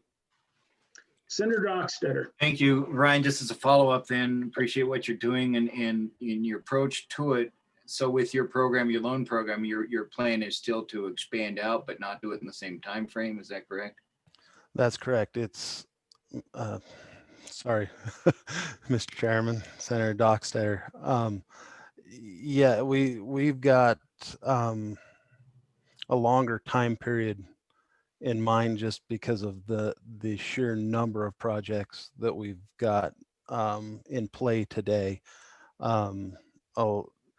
Between broadband deployment in a fiber of the prem, fixed wireless scenarios, there's a lot of work left to be done, and it seems slower going than we would like it to be, because it just takes time to get it into the ground. It's like one of the examples, you know, is great that Mr. Kudra brought up the, you know, kind of definitions for long haul and middle mile as approaching it as roadways. Well, in the 50s, they opened up to build interstate highways from coast to coast, and they didn't finish them until the mid 80s. And, you know, I-80 started in the 50s and it got finished coast to coast, and I think it was 86. What we're trying to do, and what every carrier in the state is trying to do, is build an interstate highway into everyone's home. And so it takes time, and that last mile can take more time, and thus be, in my estimation, be more costly to get that last mile in, going through cities, you know, trying not to disturb the roads as much as possible, trying to do things that are good corporate citizens of the communities that we serve, and not to cause excess burden on the cities that, for the most part, are struggling to make a go of it anyway, financially. So it's always a challenge to do it and do it well, do it right, and leave the areas in a better shape than when we got there. Where the middle mile stuff, it is expensive. However, it tends to go a lot faster than that last mile, especially if you're trying to get fiber in the ground. That last mile can be the longest time frame to get done, and it just doesn't seem to get done as quickly as we'd like it to, but we've got a lot on our plate to do as well. So that's why we've stretched it out over that couple years, as well as on the wireless side, we're rebuilding a fair portion of our towers to help with the FirstNet build out in Wyoming, so that there's room on our towers and capacity on our towers to house them, and also trying to get fiber to those towers so that there's the bandwidth in that direction for first responders and others, and expanding broadband that way. Thank you, Mr. Chairman. Just want to thank Mr. Woody and his company for what they're doing for the state. Appreciate that. And I hear subtly him saying, careful not to get in his way, right? I think that's what you heard. Thank you, Mr. Chairman. And we do that quite well, get in people's way at times. Rep Yen, I think you had your hand up. Thank you, Mr. Chairman. Mr. Woody, thanks. So from what I hear, you're saying that a lot of our grant programs have a lot of strings attached. I see that. That's definitely very true. And so as an alternative, you go to outside funding. So my question for you is, what are the kind of asks that come from the outside funding that you get?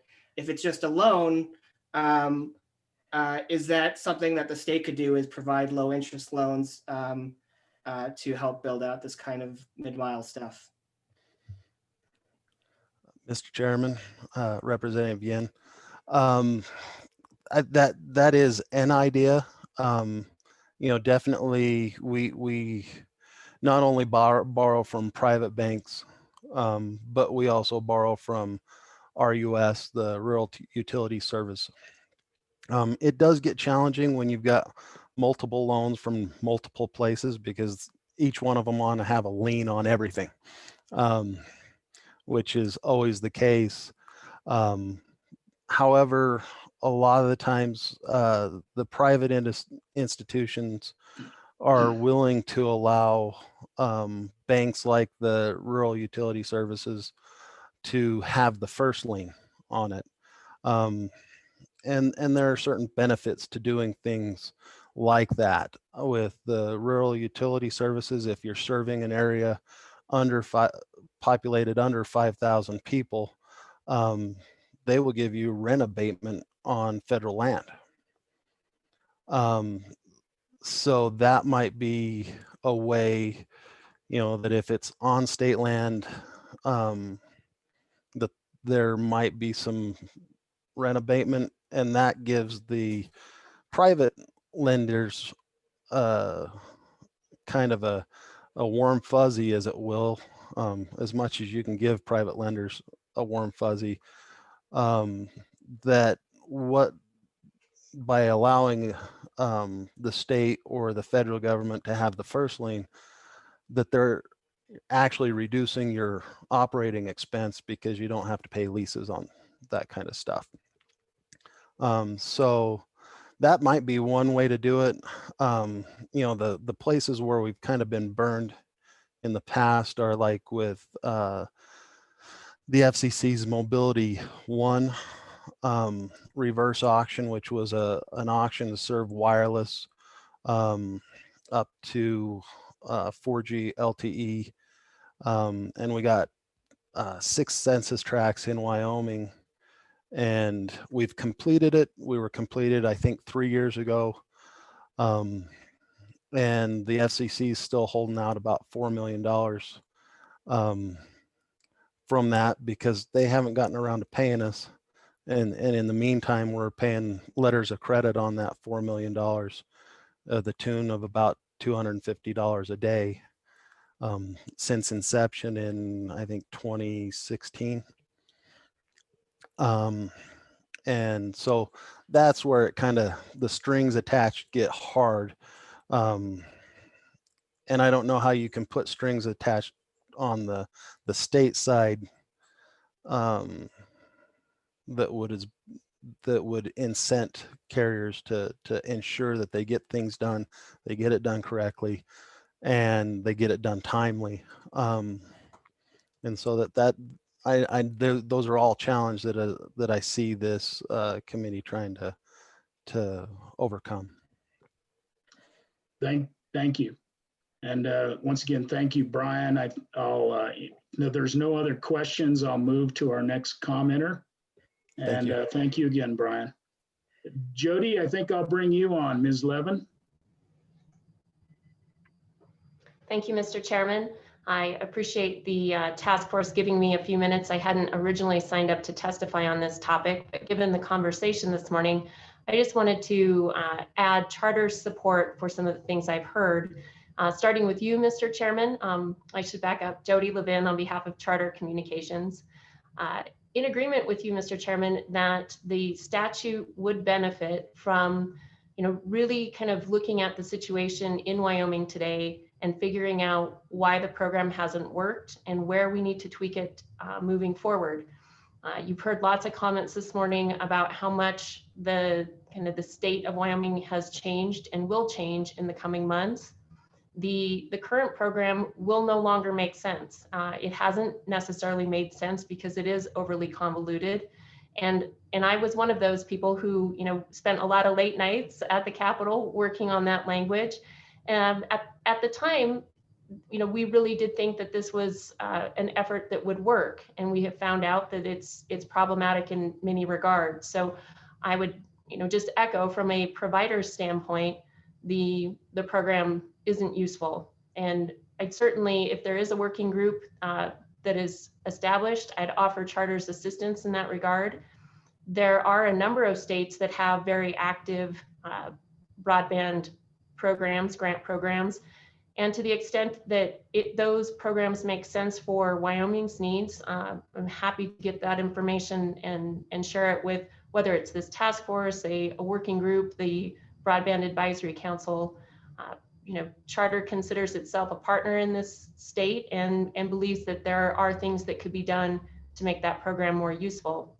I would also echo many of the comments from Ms. Zerga that when we really look at where Wyoming is heading and where the greatest needs are, the program really needs kind of a complete overhaul. So it's not just going back and tweaking statute, but it's really more looking at the lay of the land, identifying where the greatest needs are, and then figuring out how the state can partner in that to address those middle mile concerns. So more than anything, Mr. Chairman, I just wanted to lend some support for your comments this morning that from Charter's perspective, when they look at other states, Wyoming's statute is overly complicated and is confusing in many regards and has caused Charter to not look at it as a benefit for trying to expand their services. So if there's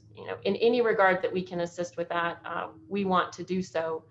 And there are certain elements that I think will always be important. Definitions are always key. What are you talking about when you look at an unserved area versus an underserved area? Overbuilding, you're always going to hear the private sector talk about concerns with overbuilding. And then a challenge process is important as well when you're talking about public dollars, ensuring that they're going to the greatest need instead of competing where there might be service currently. But I acknowledge that when you have a process that's too complicated, you don't serve anyone, and that's what we've seen to date. So just support for the conversations I've heard this morning, and thank you for letting me join in. Thank you, Ms. Levin. Yeah, we had the best intentions as we crafted that bill and to try to find that fine line, that would work. And we did our best. We didn't hit it, and we just need to chart a different course. And so I appreciate your offer to help. Any questions of Ms. Levin? Ms. Hardesty, please. Yeah, Mr. Chairman, thank you. And Ms. Levin, I just want to echo and again, appreciate what you said about addressing need.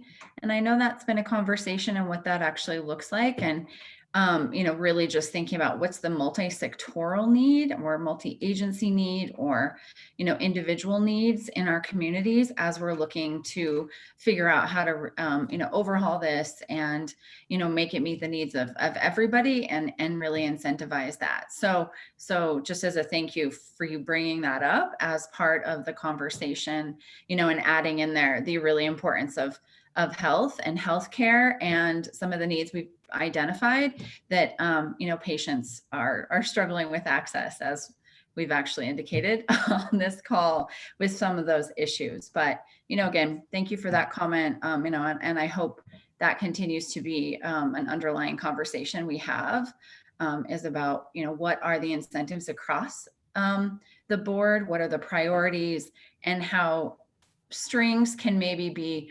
reframed as opportunities to advocate on the behalf of what we may know about individual needs for services. So thank you for that comment, and thanks to others who are echoing that work, and just another call for the larger committee to be thinking about that in the forefront. So thank you, and thank you, Mr. Chairman. Thank you, Ms. Hardesty. Rep. Lindholm, please. Thank you, Mr. Chairman. And not a question for Ms. Levin. I'm sorry for jumping in, but I did want to mention to our LSO staff that there is an entity that is trying to testify, and I forwarded that email on to our on to Mary Beth in regards to hoping that they can get a link to the Zoom meeting. It's an entity that had tried to request a link and somehow didn't get it.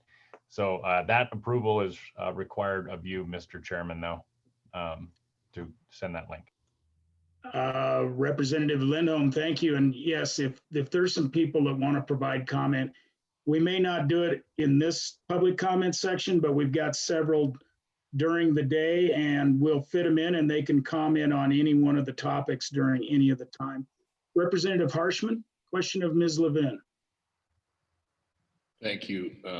Thank you, Mr. Chairman. And same issue that Representative Lindholm, we've been sharing a little email train. I think you're all on that email. So I'd certainly like to get Mr. Glass in here.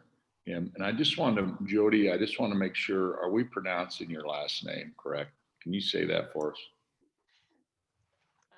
Mr. Chairman, Speaker Harshman, it's Levin, but honestly, I'll take any of it. Levine, Levine, Levin, I answer to all of it. My main name was far harder to pronounce. So as Chairman Summers can attest to, so any of it is great. No, so I just want to make sure we're right. So it's Levin. It's Levin. Levin. Okay, very good. Thank you. No, we want to get that right. That's important. So thank you.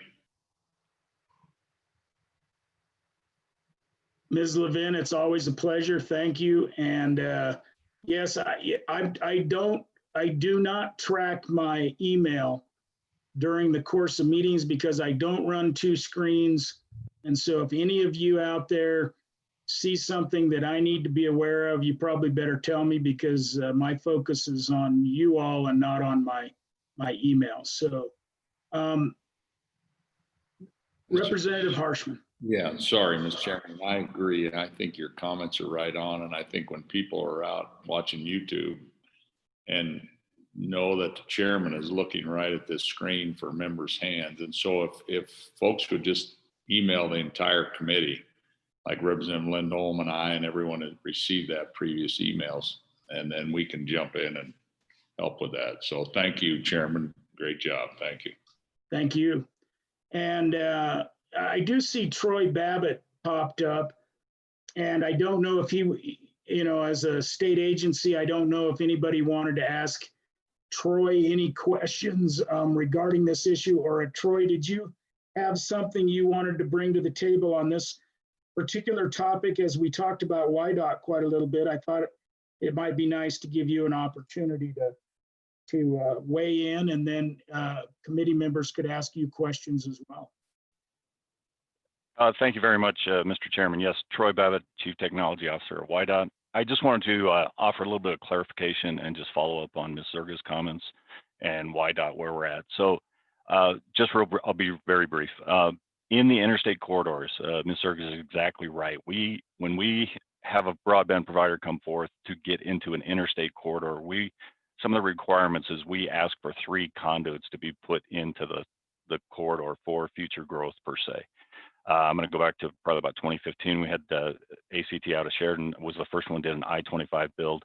They did put in the three conduits, and as you can imagine, those conduits are packed full of 3 to 400 to 500 strands per conduit per se.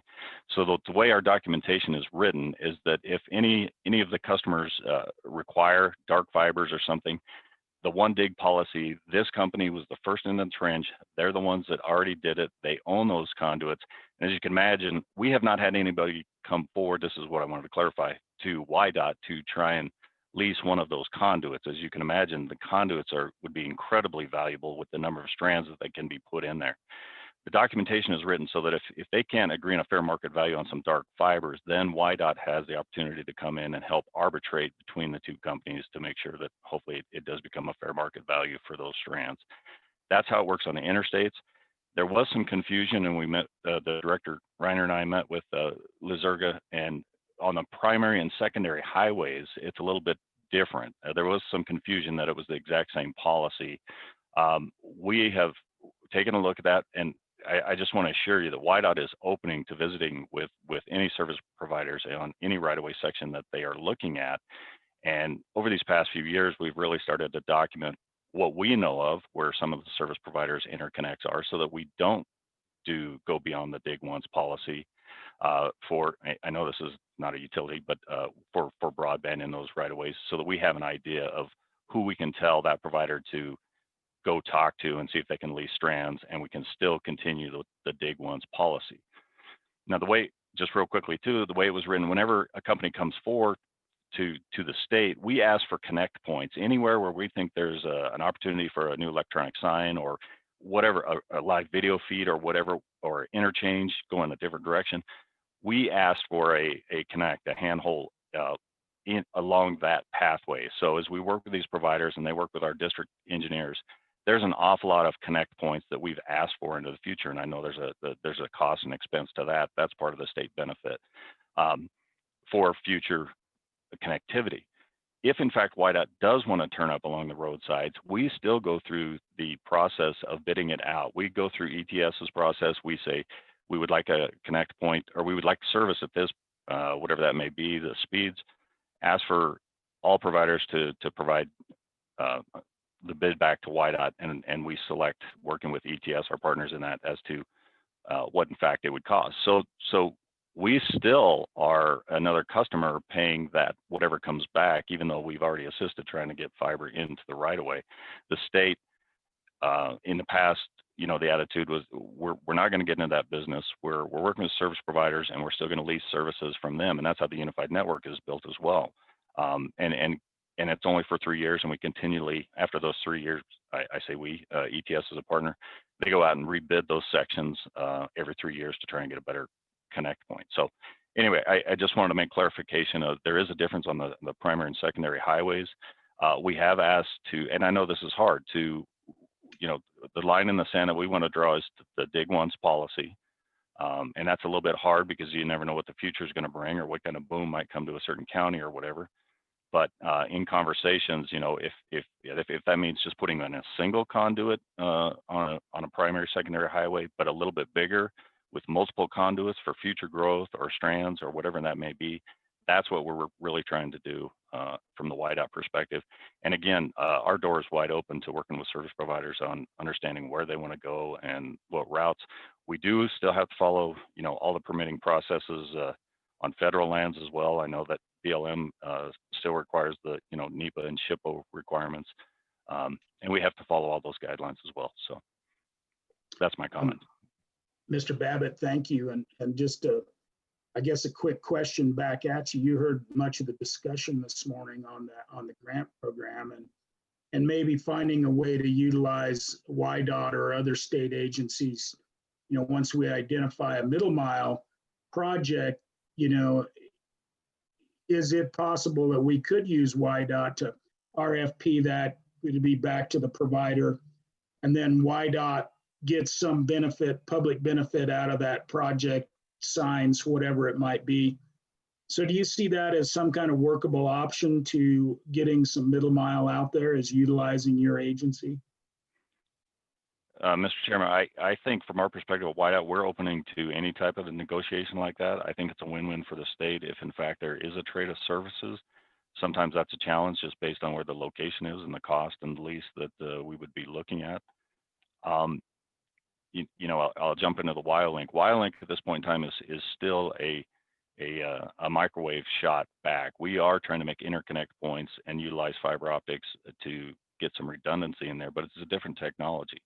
So there is that opportunity as we build out some of these towers to then offload or have redundancy or better connectivity through the fiber on that network. So as we work with any service provider, I think there's opportunity, and we're open to those negotiations.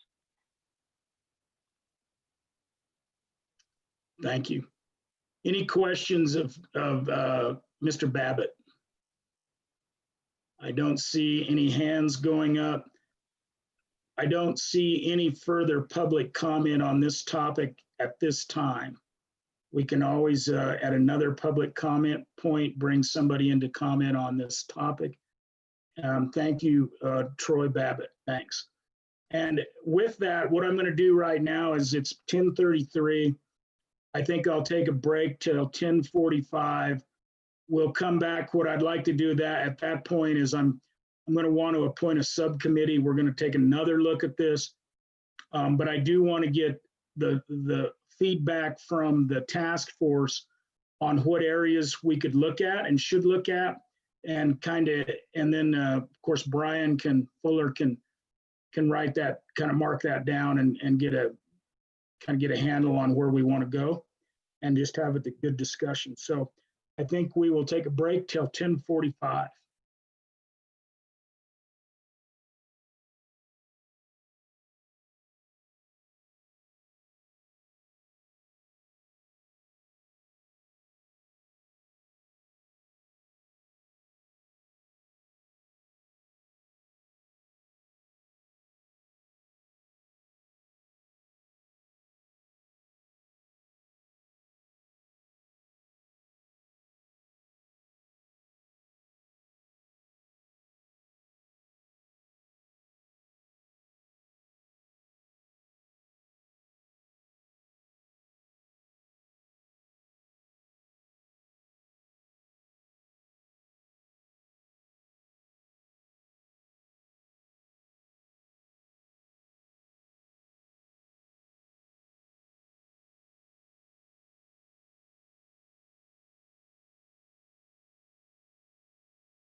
So Brian, are you there?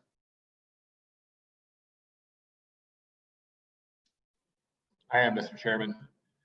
All right, it looks like we're back on live. Did we see if we get some committee members to pop in? Sure, we got kind of a quorum going here. Looks like we're gaining. So I think Brian just now is just to take some notes in committee. What I'd like to do, and I don't know if Senator Dockstetter's on or not, as kind of the Senate lead. There's Dan. Senator Dockstetter, I would kind of like to form another subcommittee to look at this and then bring back some ideas on a bill and a work group. And my idea is I'll probably want to be on that from the House side. I don't know who you would like to have on that from the Senate side. And then I'd like to get, a couple more maybe. So what's your thoughts, Senator? What do you think about industry, Mr. Chairman, on there? Well, yeah, absolutely. We'll get, I was gonna kind of ask Barbara and Lauren both to kind of serve on that, since they've both been on the Broadband Advisory Council, and Barbara represents industry, and then probably get some other industry, the question, we can't have everybody around the first table, right? So, but what's your thought from the Senate? Who would you like to get on there? Michael or Bill, you have a passion?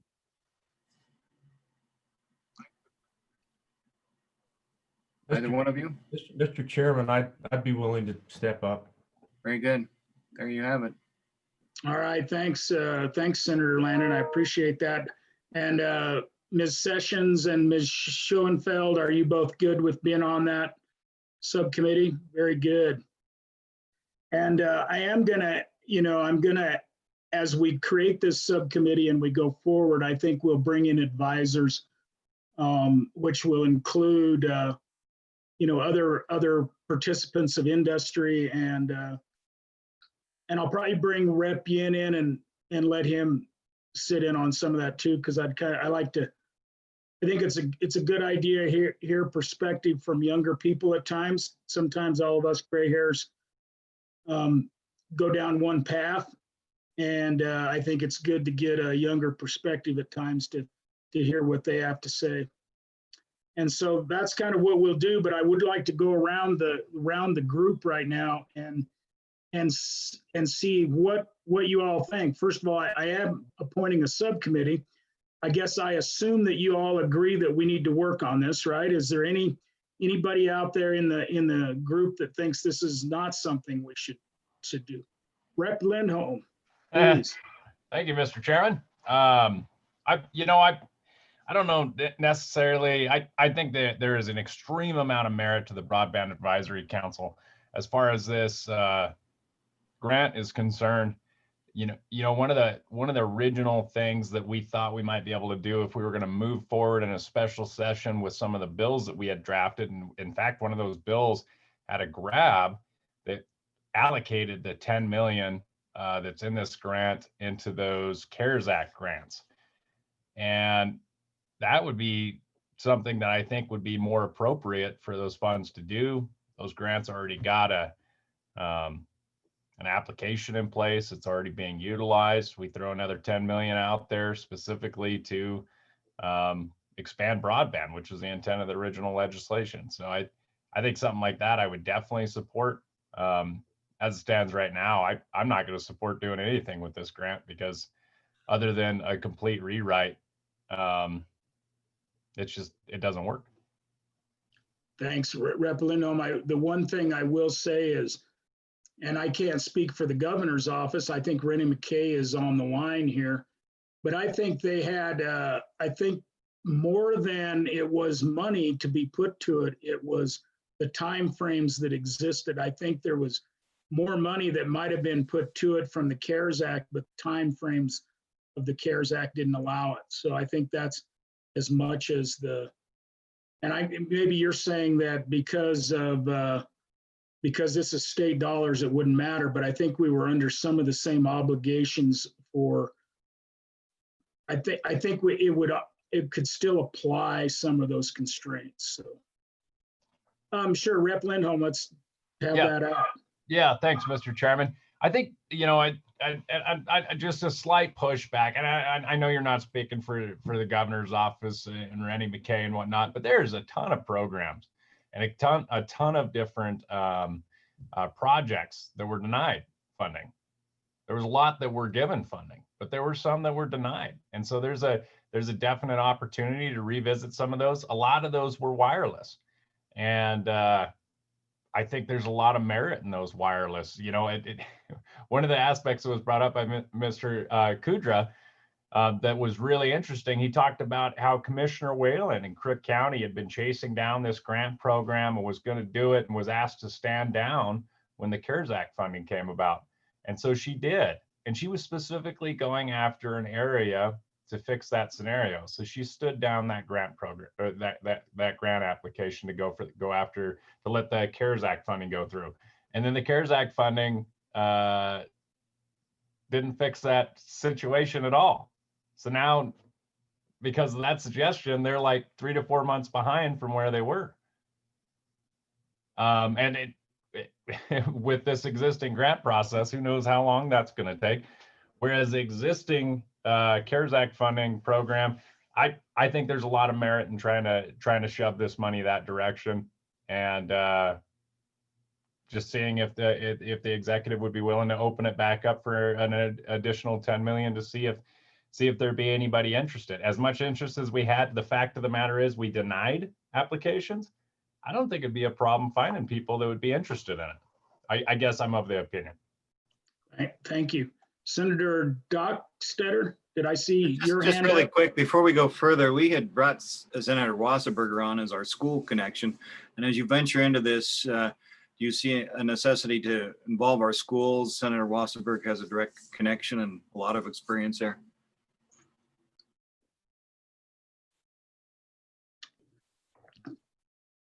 Senator Wasserberger, you got any thing you'd like to throw in right now?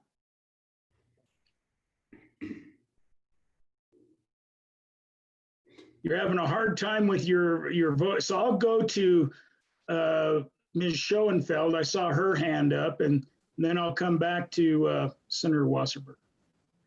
Thank you, Mr. Chairman. I just want to give a bit of a response to Representative Lindholm's comments. The applications that were not approved were not approved because of funding.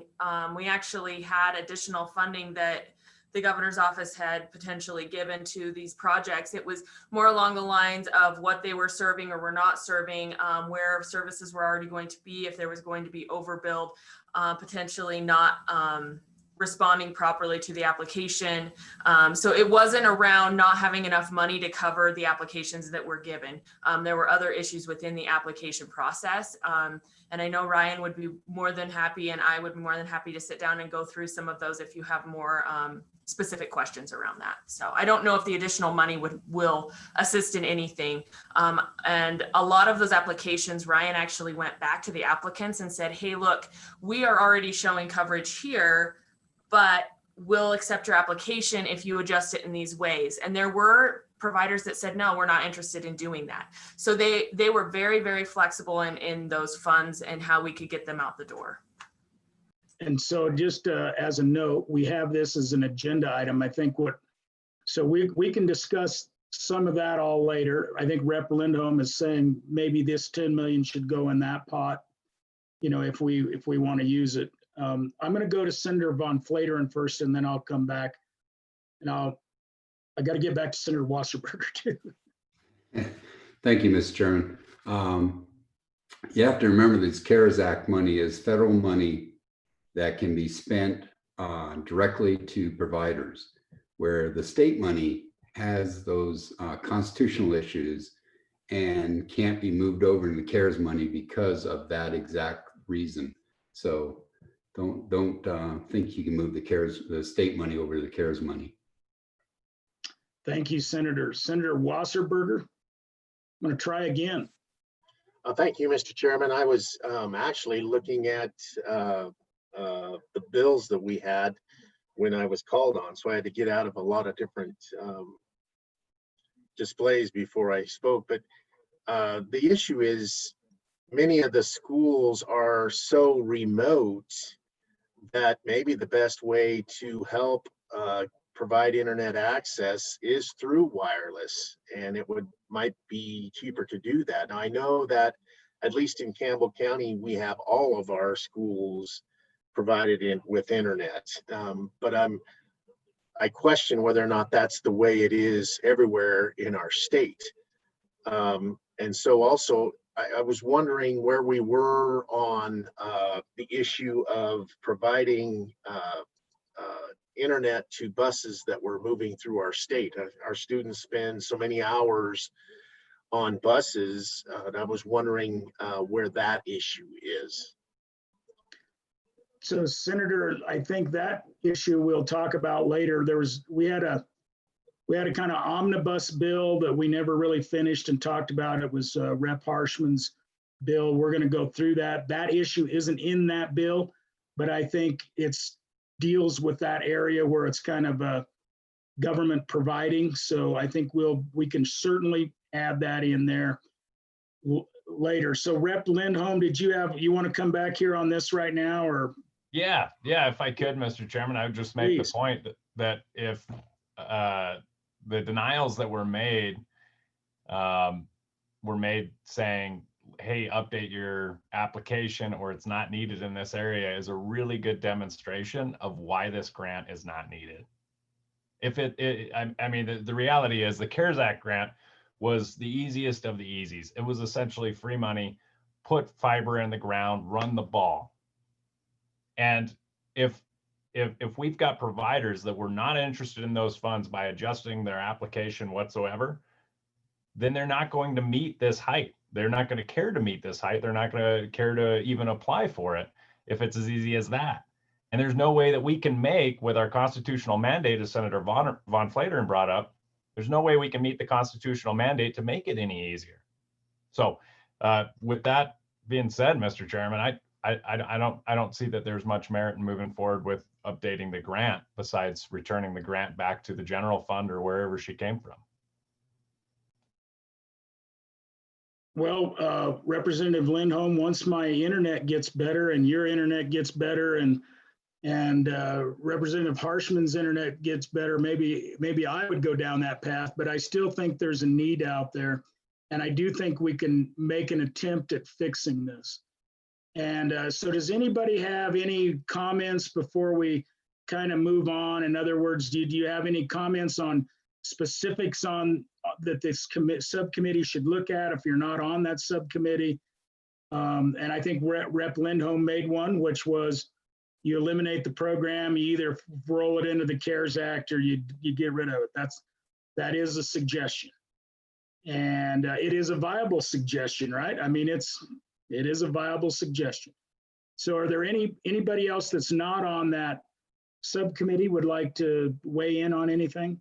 Senator Dockstader, you good? Okay.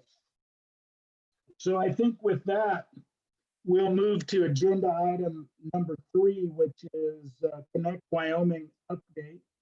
And so we've been talking a lot about the Connect Wyoming update, and it looks like we got Ryan Kudra and we got Rennie McKay, but I'm going to start, since we've already had Ryan up once and we haven't had Rennie. I'm going to switch the order if that's okay. And Rennie, I think I'll start with you and then follow up next with Ryan.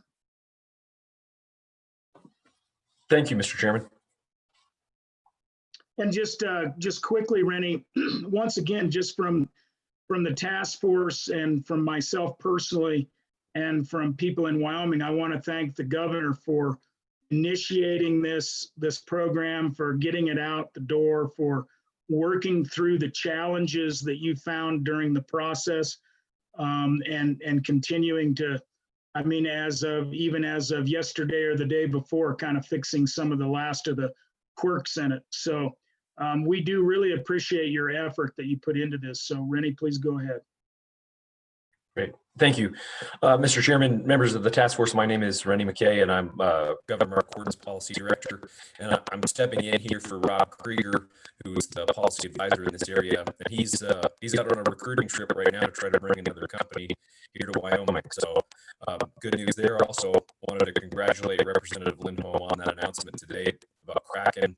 So Rennie, Yes, sir. I saw Rep. Harshman lift his hand, so it's not just my internet. Something's haywire in your voice. Yeah. So Mr. what I'm Chairman, going to ask you, Mr. Chairman, we got to get Rennie high-speed broadband. we got to get the governor's office hooked up. So what I'm going to do, Rennie, is I'm going to go to Ryan, and then I want you to disconnect and reconnect, and sometimes that fixes voice. Sounds good. All right, Ryan Kudra, I'm going to have you go ahead, and we'll start in the order that I guess we were intended to start in. So go ahead. No problem. Thank you, Chairman. Yeah, moving forward on Connect Wyoming, we started it, I think, July 5th is when we came in to start the process in this. And the initiative description is that the CARES Act funding received by the Wyoming Business Council will fund projects across the state that create and retain local jobs in purposeful outcomes, including the distance learning, the telehealth, and overall well-being. This grant initiative is designed to meet the CARES Act criteria to help Wyoming rebound from and respond to the impacts of COVID-19 and the COVID-19 public health emergency. We set out the guidelines, moved it forward, published it, made contact with the providers, and then provided them with the application forms as well. We, as mentioned before, we had 81 applications. The numbers were over $174 million in applications. Upon review, we retained the right to go back to the providers at some point. I think the date officially was August 3rd to August 7th. And we ran our first round of approvals, went back, and if we saw issues, got back with the providers that provided applications and showed them, talked to them further about their application on some of the misgivings of a particular application, or all in some cases. And that varied all the way from areas we were also required that they be in good standing with the Secretary of State. There was a multitude of issues that we then addressed with the providers should they want to continue to update their application. When it all came down to it, we had 37 approved applications. Right now, the contracts that have been sent out are going to serve over 9,500 homes in Wyoming and over 600 businesses in Wyoming. And I believe Rennie can speak to that further. So that's kind of the high level overview at this point that we have on the Connect Wyoming. So just a quick question, Ryan. So you had 172 million or something in applications, and you ended up awarding how many million? Sorry, we ended up finally awarding, sorry, too many windows open. I think the final contracts amounts were over 67 million. Okay, thank you. Rennie, please go ahead. Let's try again. Okay, Mr. Chairman, thank you. Hopefully I'm switching microphones as well. Okay, excellent.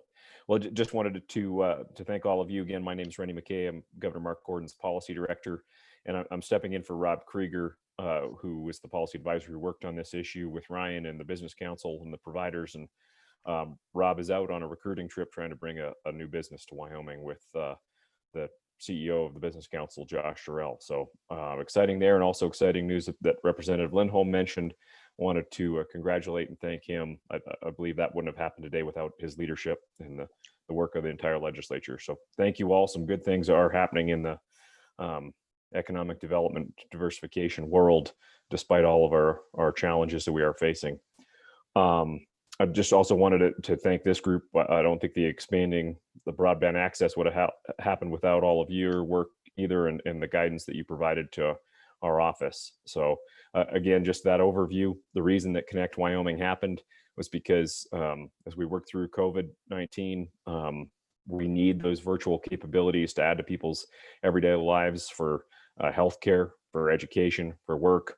And so again, as you guided the work in the program that we put together, we're very happy to have this happening, to have projects underway today.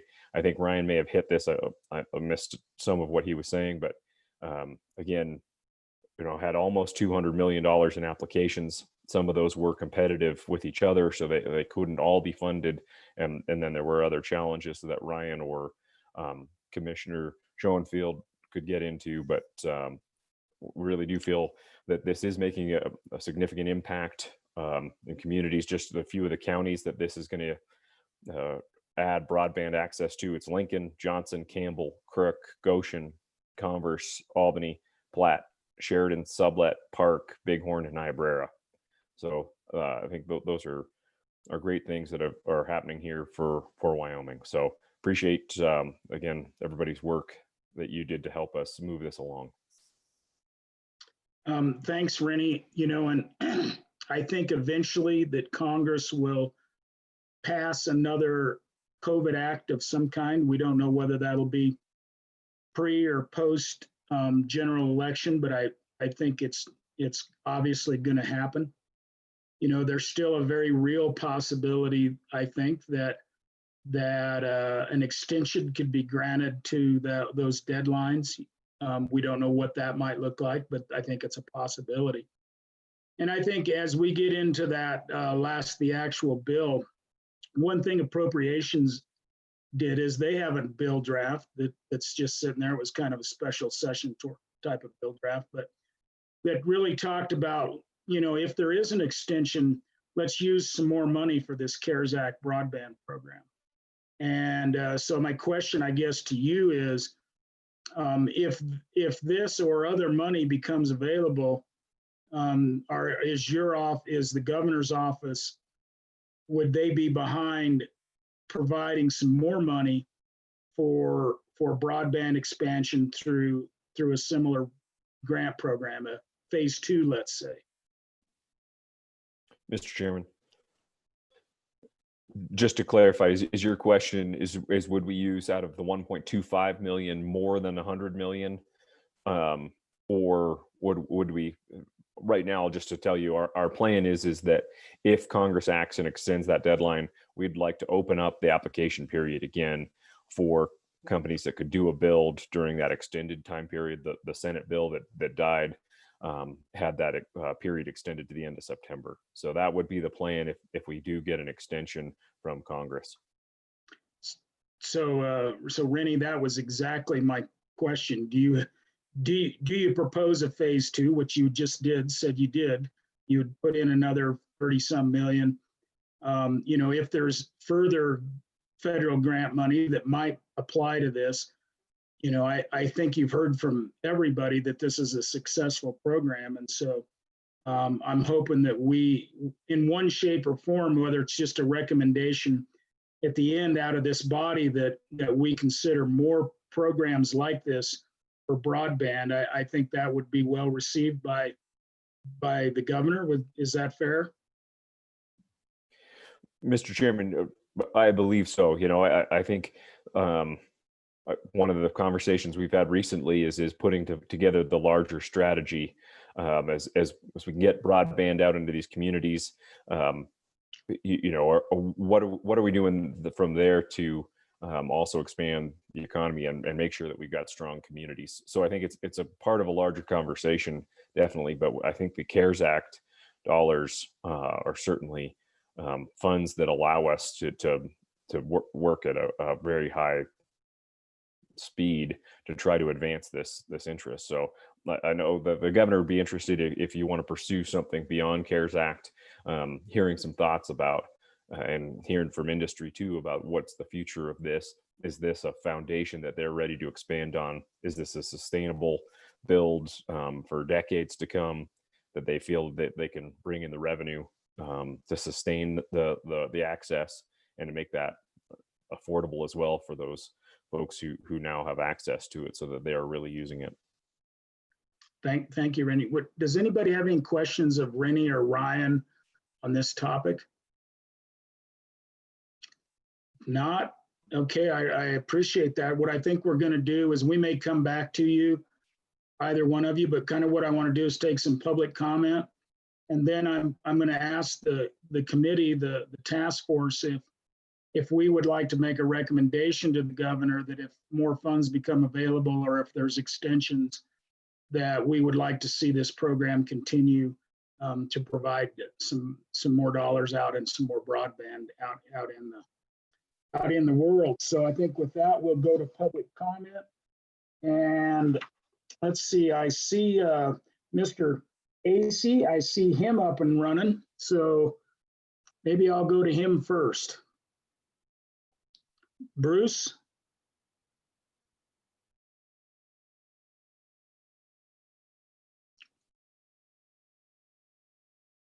Bruce, I think you're muted.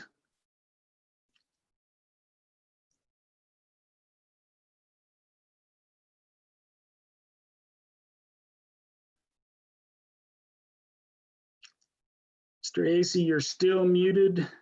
There you go. I was pushing the wrong button, but thank you, Mr. Chairman. If I could, I'm appearing here today on behalf of Union Telephone Company, and I would note that Mr. Brian Woody has addressed the committee earlier, and I don't want to duplicate what he has said, but with respect to this particular item, and particularly on behalf of Union Telephone Company, I would note, and you're familiar with Union and what they do, as Mr. Woody has indicated before.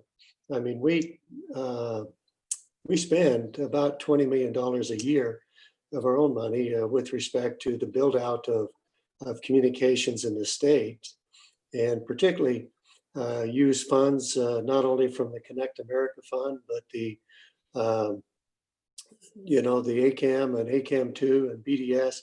There's a lot of federal programs that are available that we use. I think one of the things we've stressed and have tried to stress over time is that while the state, really wants to expand broadband, they need to be aware of the many federal programs that are available and trying to further the needs of what has been expressed by the Federal Communications Commission in providing broadband to rural and insular areas in the whole country, and particularly Wyoming.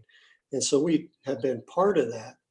As Mr. Woody indicated, we did not participate or apply with the Connect Wyoming program, particularly because of the date deadline.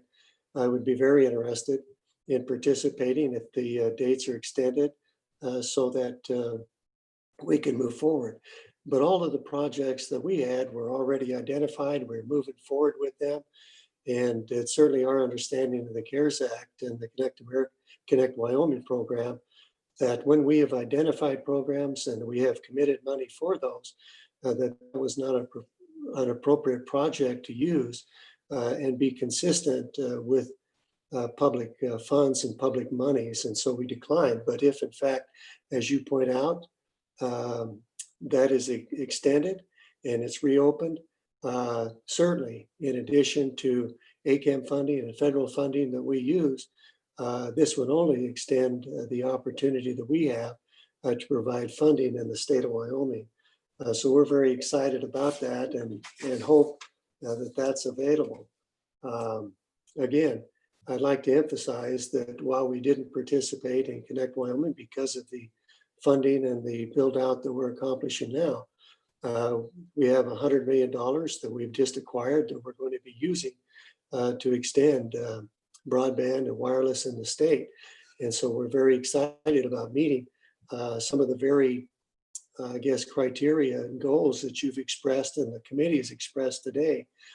We just believe that it needs to be coordinated so that all providers have that opportunity, whether we go as we amend the act or perhaps look at a different type of act, would suggest again that you look to the federal funding mechanism and maybe some of the policies and procedures that they use to extend broadband, the broadband build-out programs. We think it's important, and we're supportive of that. Thank you. Mr. Acey, you know, I always want to make a lawyer elaborate a little bit, so I'll take this opportunity.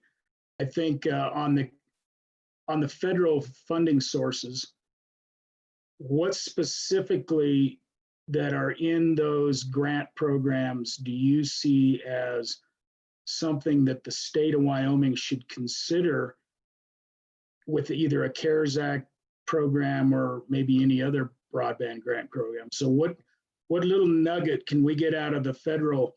We don't want all the federal stuff because some of that doesn't work very well either. So what nuggets do you see in the federal program that we have not taken up or would be beneficial?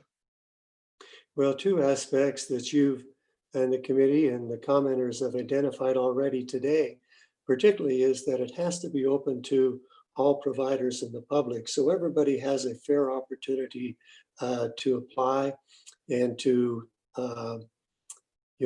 work in the program.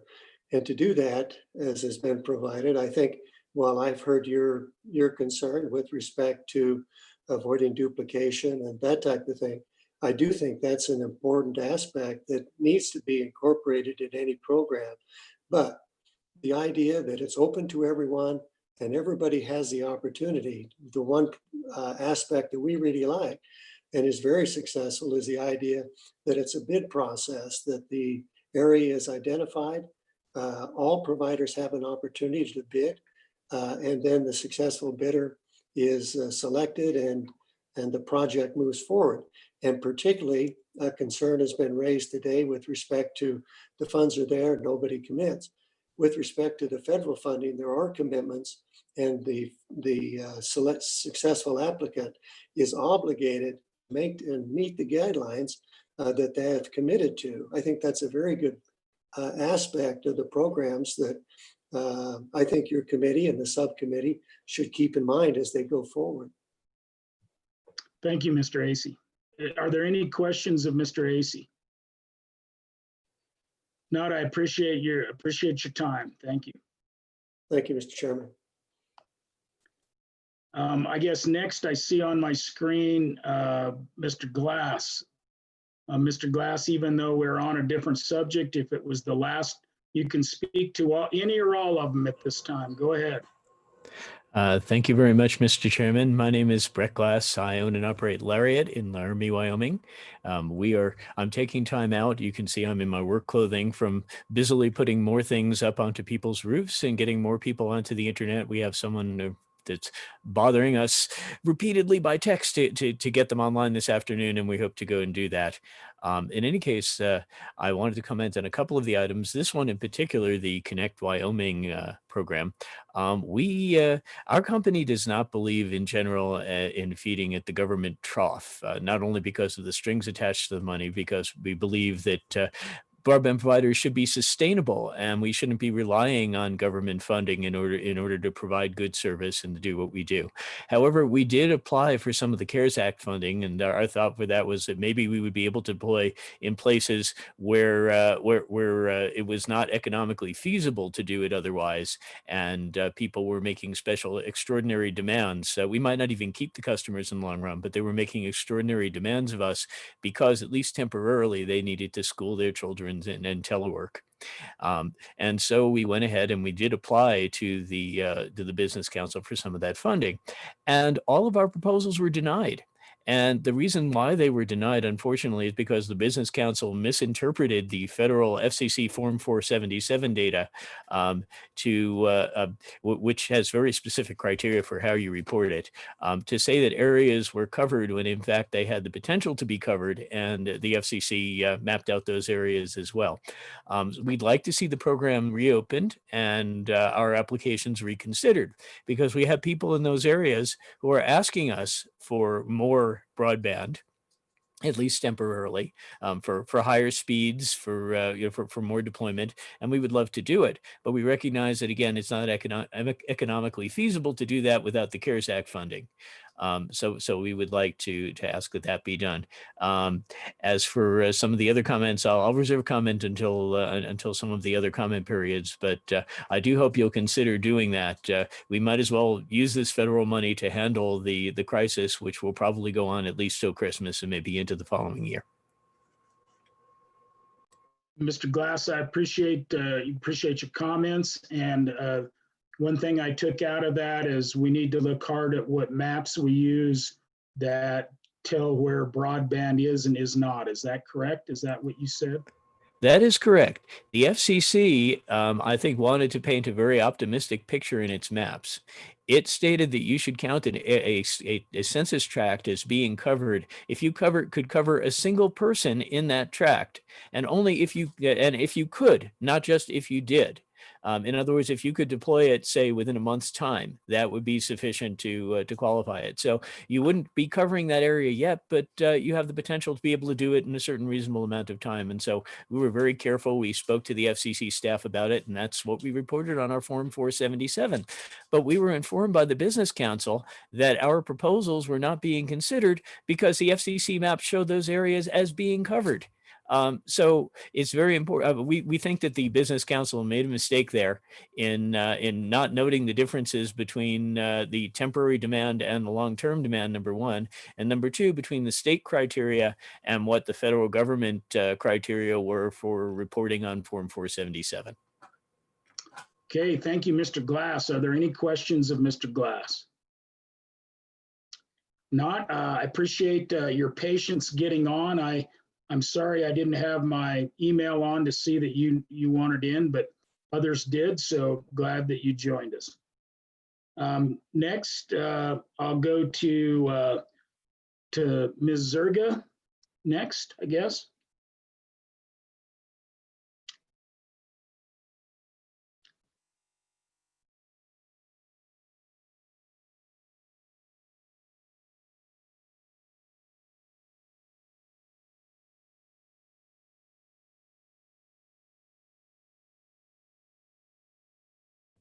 I think Albert's frozen up.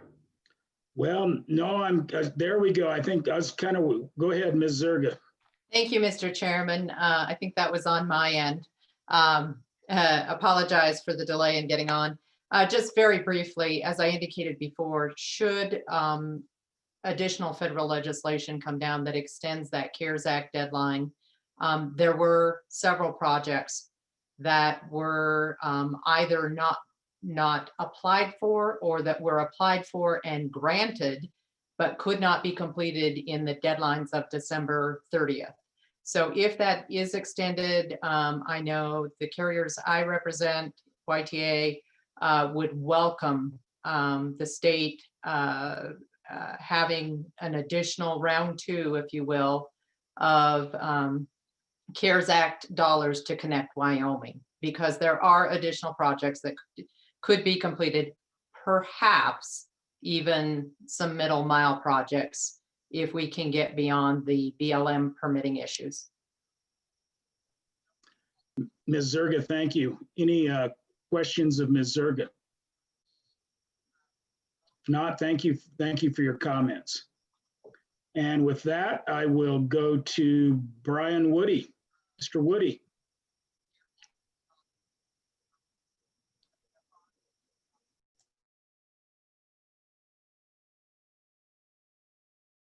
Mr. Woody, I have you down. Did you want to testify or not? If not, Brian Fuller, the only other person I have on my list, excuse me, is a Matthew Snyder. Did that individual show up? Mr. Chairman, I didn't see him in the waiting room. Okay, and I don't see Brian Woody popping up. Obviously, he can come back on another go around. So I guess with that, I will. Brian, we have no further commenters. Mr. Chairman, not that I'm aware of. All right, with that, I guess I will close public comment. And committee, we have a couple of choices here. The way I look at it, there's a little piece of in an appropriations bill that talked about, you know, if the CARES Act were to be extended, or then, you know, or other dollars are available, we could, you know, there's actually some language drafted in a bill that would allow, that would designate money for that, go a certain amount of money. The other alternative, you know, we could draft a bill, have that on hand if more money becomes available, or we could simply make a recommendation to the governor's office that if extensions are made or more federal dollars becomes available, then we would certainly, as a task force, like to see the governor put some of these dollars to play. So, you know, what would be your preference? And I haven't even hit up any of you to make a motion or anything, but I would certainly like to hear from you. So, committee.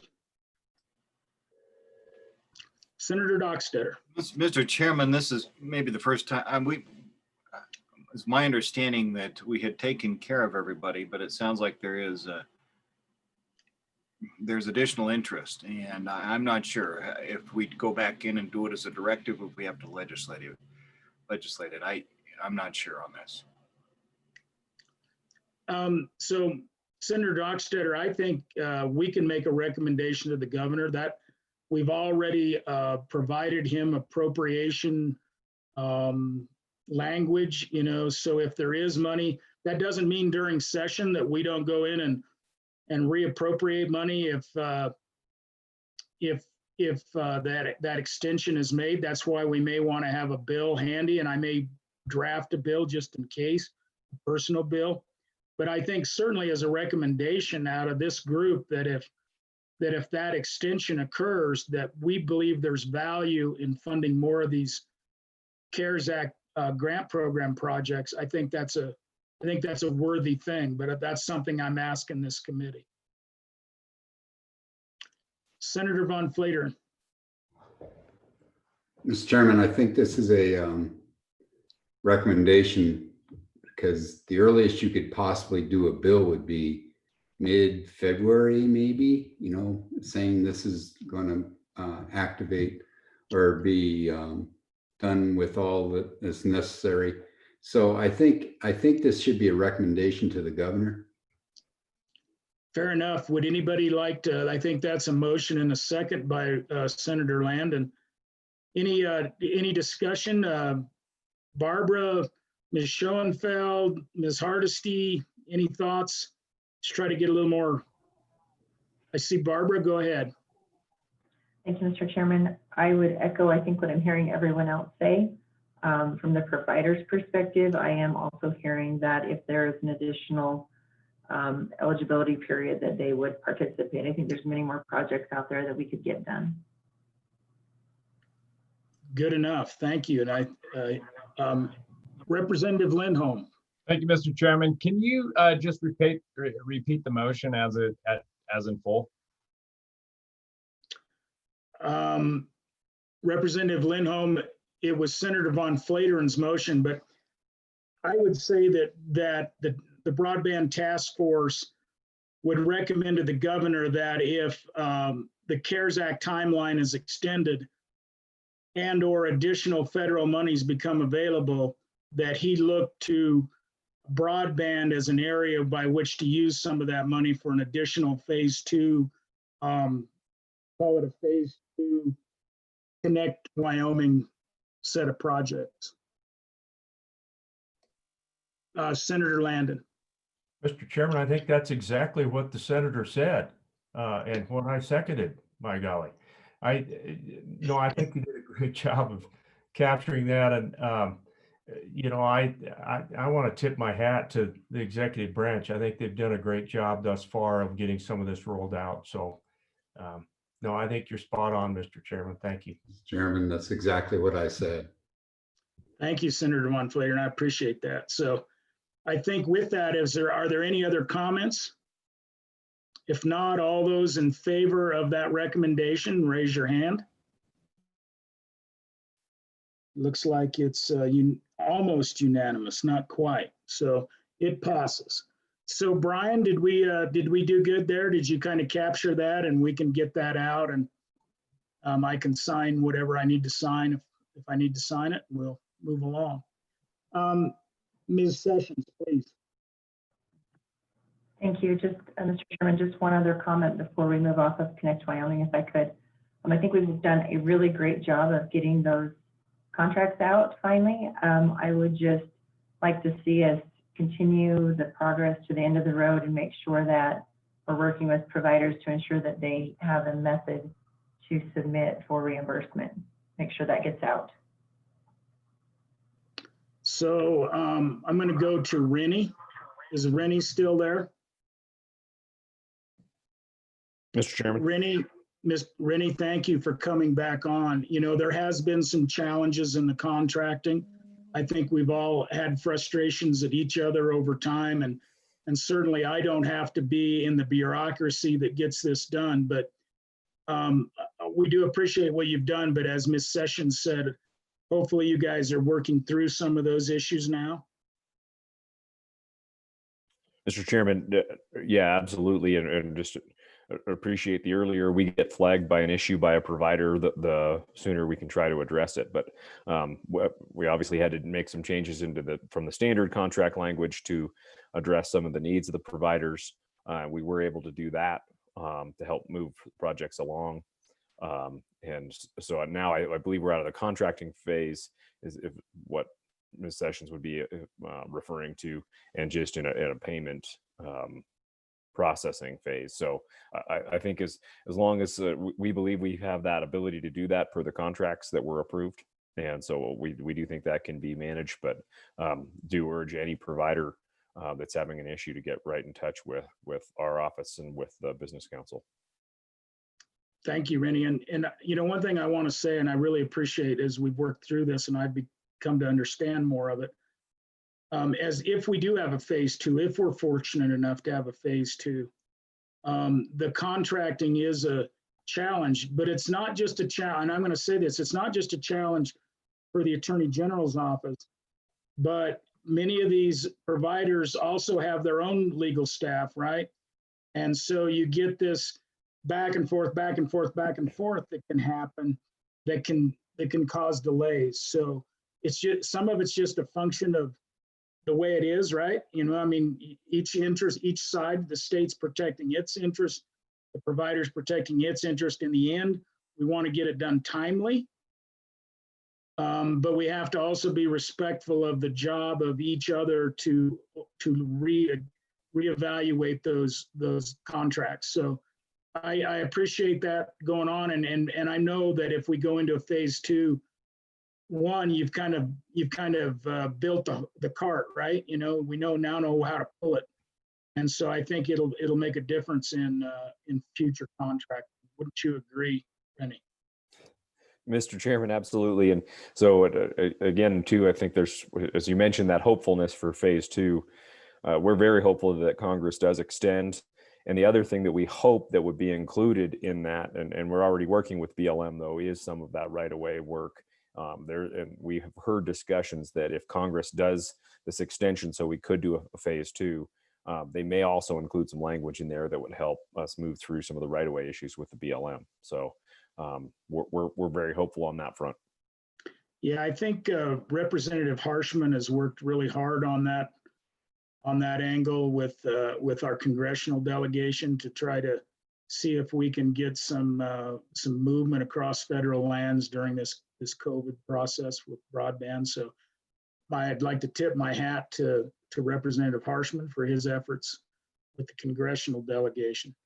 So with that, I think we have moved beyond that, and we are, let's see, we are at bill draft stage. It's 11:34. So what I think we're going to think that's the end of that topic, unless anybody else wants to comment on Connect Wyoming. Not, we'll move on to agenda item number 4, review of the broadband bill drafts. And really that is 21 LSO 0019, state broadband support. And what I'm going to do on this is I'm just going to have Brian Fuller review the bill. My idea is there anything within that bill that we still have interest in bringing forward into a bill draft that one of us individually might bring, or we might take to a committee? And so that's my general idea. And there's some related topics. So Senator Wasserberger, the idea of more Wi-Fi on buses, you know, that's something we might be able to pull into a bill. And maybe that's even a CARES Act bill and or a recommendation to the governor's office once again on the bus Wi-Fi. I think we made a recommendation once. Maybe Brian can remind me if we didn't. We have in our recommendation at one time the bus Wi-Fi. Yeah, Mr. Chairman, that was included, I believe, in the letter that the task force requested be sent to the governor after its second meeting back in June. So when we get done going over that, we can probably bring Rennie back if he doesn't go too far, and talk about that recommendation in particular and why it wasn't acted on by the governor. So Brian, I think the first thing we'll do is we'll go through the bill draft. We'll probably get to about a lunch spot, and then we'll do lunch. But please proceed. Okay, Mr. Chairman. And is it your intent that I walk through the entire bill, or would you like me just to highlight the changes from the last version? My idea is that you would take the bill and take it by section and just say broadly what it does. So Okay. Broadly, each section, what it does. And then I'll ask Representative Harshman, you know, his group met and they made changes, right? Is that correct, Mr. Brian? Mr. Chairman, those are incorporated in the staff comment throughout the bill. Okay, perfect. And so we'll just go through it section by section, highlight the changes that the subcommittee made, and we'll just go from there. Okay, Mr. Chairman. So 21 LSO 19, this is draft point 3. This is actually a continuation of 20 LSO 737, which the task force looked at its meetings back in June. So they also, even though the LSO number has changed, the bill draft is continuing forward from what the task force has previously looked at. So on page 2, beginning with line 11, this is a new section in the eminent domain statutes concerning rights of ways. And this new section would apply only to broadband providers. So the earlier draft had incorporated that language into an existing statute, and there was a motion made to basically separate the broadband providers out into its own section. It allows them to seek the right-of-way along, across, or under any of the public roads or streets, and the application process.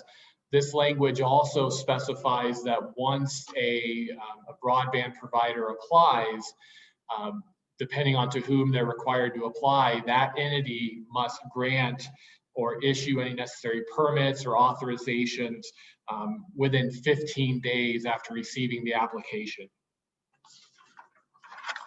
Also in this section, and this was language that was discussed at the last meeting, was any sort of project that is constructed after receiving a right-of-way must have a minimum download and upload speed. This is on page 4 of the draft, as well as a minimum latency requirement that must be met for these projects that stem from the grant of a right-of-way. On the bottom of page 4, that subsection E, beginning on line 18, this is language that was proposed and adopted, I believe, in a motion that provides that all sales tax that's paid on the materials and equipment for these projects for which a right-of-way has been granted are distributed to the city or county that granted the right-of-way. That was discussed and adopted at the last meeting. Mr. Chairman. Please go ahead, Representative Leno. Thank you, Mr. Chairman. My question would be for Mr. Mueller and Mr. Fuller, pardon me. in regards to this portion on the bottom of page 4 for the sales tax paid, technically we've got a provision in law that states that telecommunications companies are exempt from sales tax in regards to underserved areas. I believe it is the term. Would it be appropriate to put a reference in there to that? Or is it even needed? Mr. Chairman, Representative Lindholm, this was drafted really without reference to exemptions. And basically what it will capture is if any sales tax is paid. It doesn't change whether or what sales tax is paid, just that if sales tax is paid, it would be distributed to the city or county in full instead of the current distribution of sales tax that's provided in Title 39. And Mr. Fuller, I would assume that the idea of this is if we're going to carte blanche give a right of way, then this would be a bit of a compensation back if there was in essence. Mr. Chairman, I do believe that was the intent of that suggested change. And committee, as we think of these topics, and I go back to do we want to pull any of these out as bills?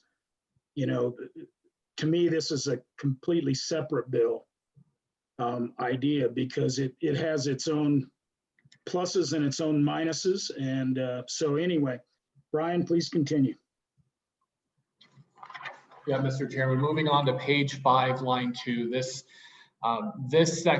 new section of statute would require the use of the unified network, basically granting access to that network to set up access points and authorizing certain uses of the unified network. At the top of page 6 is a staff comment from the working group for this bill draft. And they had 2 suggestions for changing who could seek access to the unified network. The first was including police departments as an eligible applicant, in addition to fire departments and fire districts. And then it also would add public safety improvements during a public health emergency as one of the permissible purposes for seeking to gain access or use of the unified network. And then, Mr. Chairman, just by way of reminder, the other applicants who could apply would be governing bodies of municipalities for establishing a wireless access point at a community center, and then the county commissioners for public wireless access at a community center in a census designated place that's not an incorporated town or city of Wyoming. And on page 7, the top of page 7, the the task force adopted a motion in June to basically extend the opportunity to apply to any healthcare provider. The staff comment, the working group flagged that as a point of discussion and consideration for limiting that basically back to what was considered originally in the draft, that it would be limited to hospitals and certain health centers and rural health clinics that could seek access to the unified network.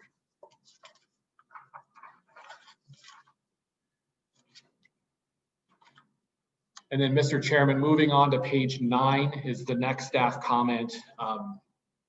The language on page 9, line 5,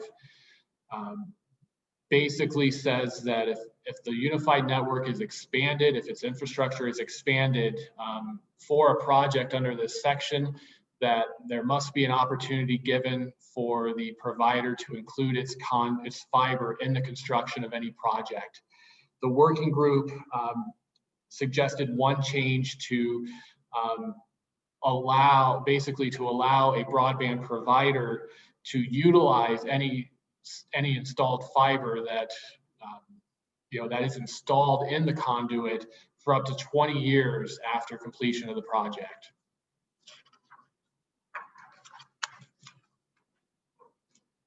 And then, Mr. Chairman, the next thing I would flag is on the bottom of page 10 and the top of page 11, and those are the dates for the construction. So This section was drafted in contemplation of CARES Act funds being used to fund these projects under this section. And with the December 30th deadline that's currently in the CARES Act, that's where the November 1st, 2020 date in terms of who pays for a project that starts before that date and and basically the healthcare provider paying for the project if it started after that date.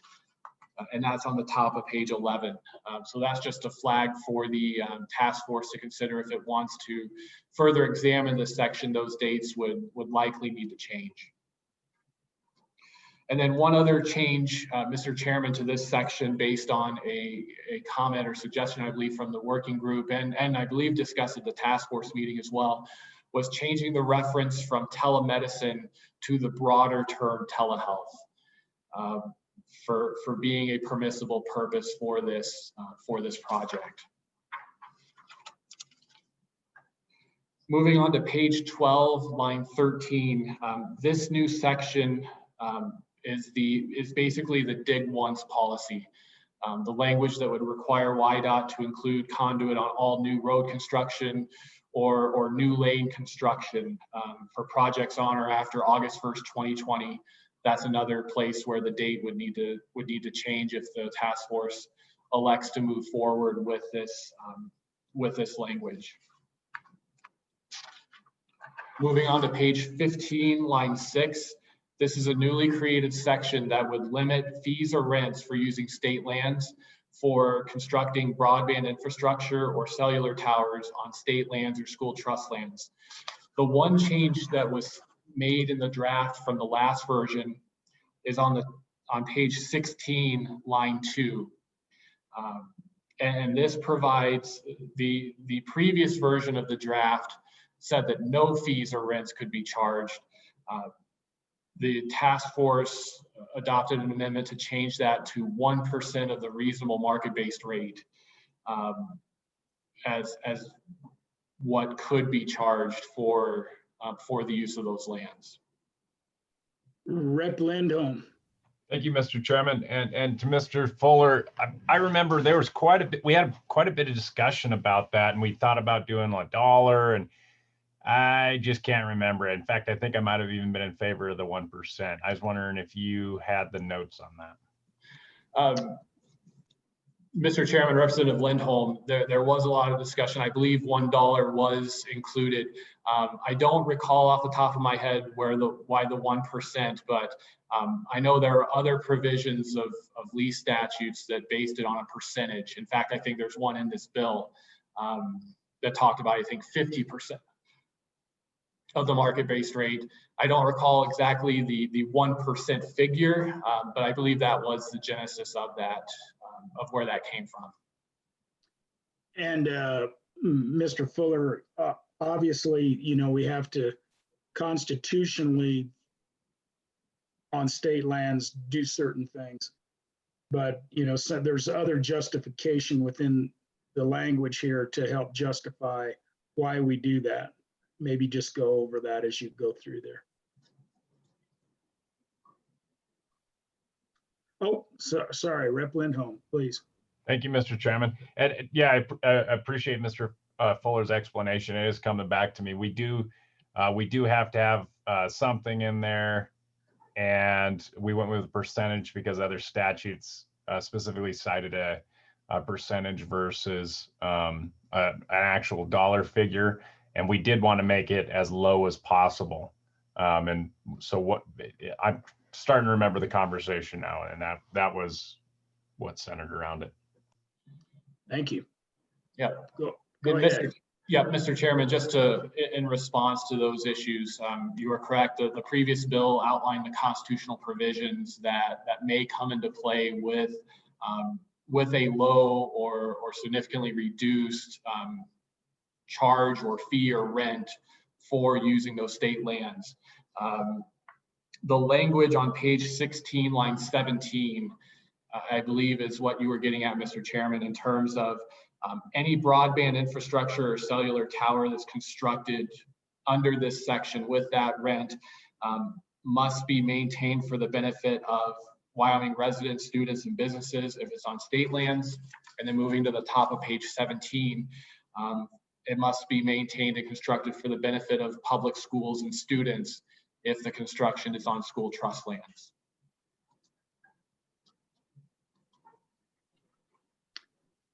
Looks like you can go ahead, Mr. Fuller. Next, Mr. Chairman, these are getting into, some of these are just conforming amendments based on the changes that were earlier in the draft. And if that's the case, I'll move through those quickly. That's what the change on page 17, line 20 is. It's just a conforming amendment to reference a new statute. The definitions on page 18 go along with the unified.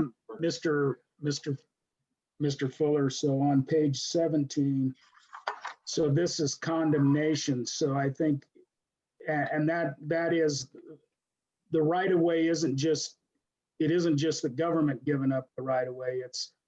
It's the ability to condemn as well, right? That's correct, Mr. Chairman.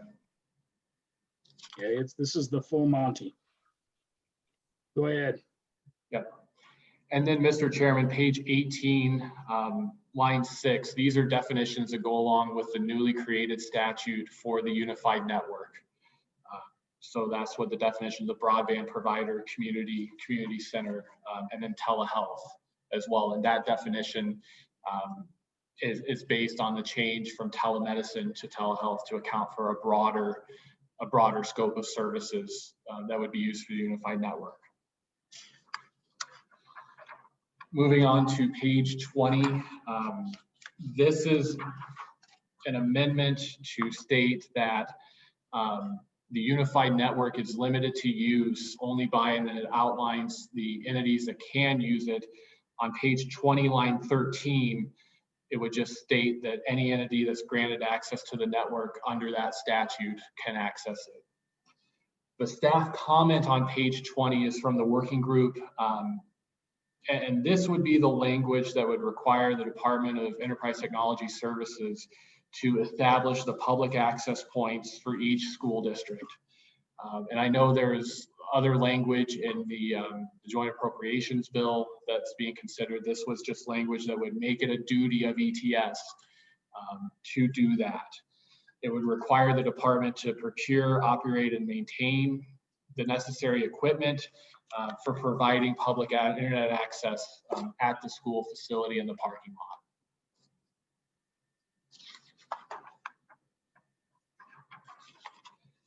Mr. Chairman, moving on to page 23, lines 8 through 10, this is a conforming amendment that just requires WYDOT for any road construction work to comply with the dig once policy with the language that's created earlier in the bill draft.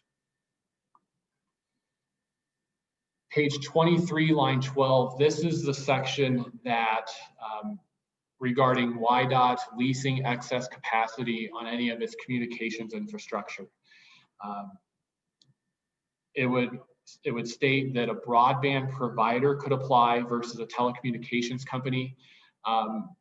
There was a staff comment included in the previous version of the bill draft that noted, that highlighted the need for the task force to look at this change. Right now, the current language allows a telecommunications company to apply, but that term is not defined for purposes of the statute. And so the question for the task force is, with this change, is it somehow narrowing the scope of entity that could apply for a lease of any excess capacity? And then moving on to page 24. So, Mr. Fuller, so on that would be, for example, give me an example of excess, who would be using that? I assume you're right, thered be other potential, I guess it could be an oil company, right? Or somebody that wanted to lease whatever on a site to do their own microwave shot or whatever. So please elaborate a little bit there. Yeah, well, Mr. Chairman, it would have to be a telecommunications company, but I mean, given the breadth of that, given the fact that that term's not defined, I mean, telecommunications could be telephone service, leasing capacity on that for providing telephone service, and it may be a company that does not provide, let's say, broadband service. I'm unaware if such a company exists, but that's I guess a simple example of what that change may do to this section. It could be radio as well if it's not. Thank you. So, and then page 24, unless there's any other questions, I'll keep moving. This provides that the rate of the lease. So currently under statute, the Public Service Commission determines the rate of the lease, and it must be a reasonable market-based rate. And the task force proposed changing that language to make the rate of the lease not more than 50% of the market-based rate. And then I believe per the suggestion of YDOT, language on lines 6 and 7, or an equivalent level of services as negotiated by the department is inserted as well. And I believe the example provided was in exchange for using a tower at a rest area, for example, that provider would provide Wi-Fi at the rest area. And then the language on page 24, lines 13 to 21 just requires that if broadband provider uses a tower or leases space on a tower, it has to result in providing service of at least 50 megabits per second and 10 per second upload. And then the latency requirement that was discussed as well at the last task force meeting. The funding, this is page 25, line 3. Any funds received from these leases, instead of going to the general fund, would go into an account for WyoLink tower maintenance. And then the definition, Mr. Chairman, of broadband provider would be the 3 types of companies that are listed. A telecommunications company, as it's defined in the PSC statutes, a communications company, that's the term that's used in the eminent domain statutes, and then the definition of cable operator under federal law would be the 3 types of entities that could apply for leasing this space.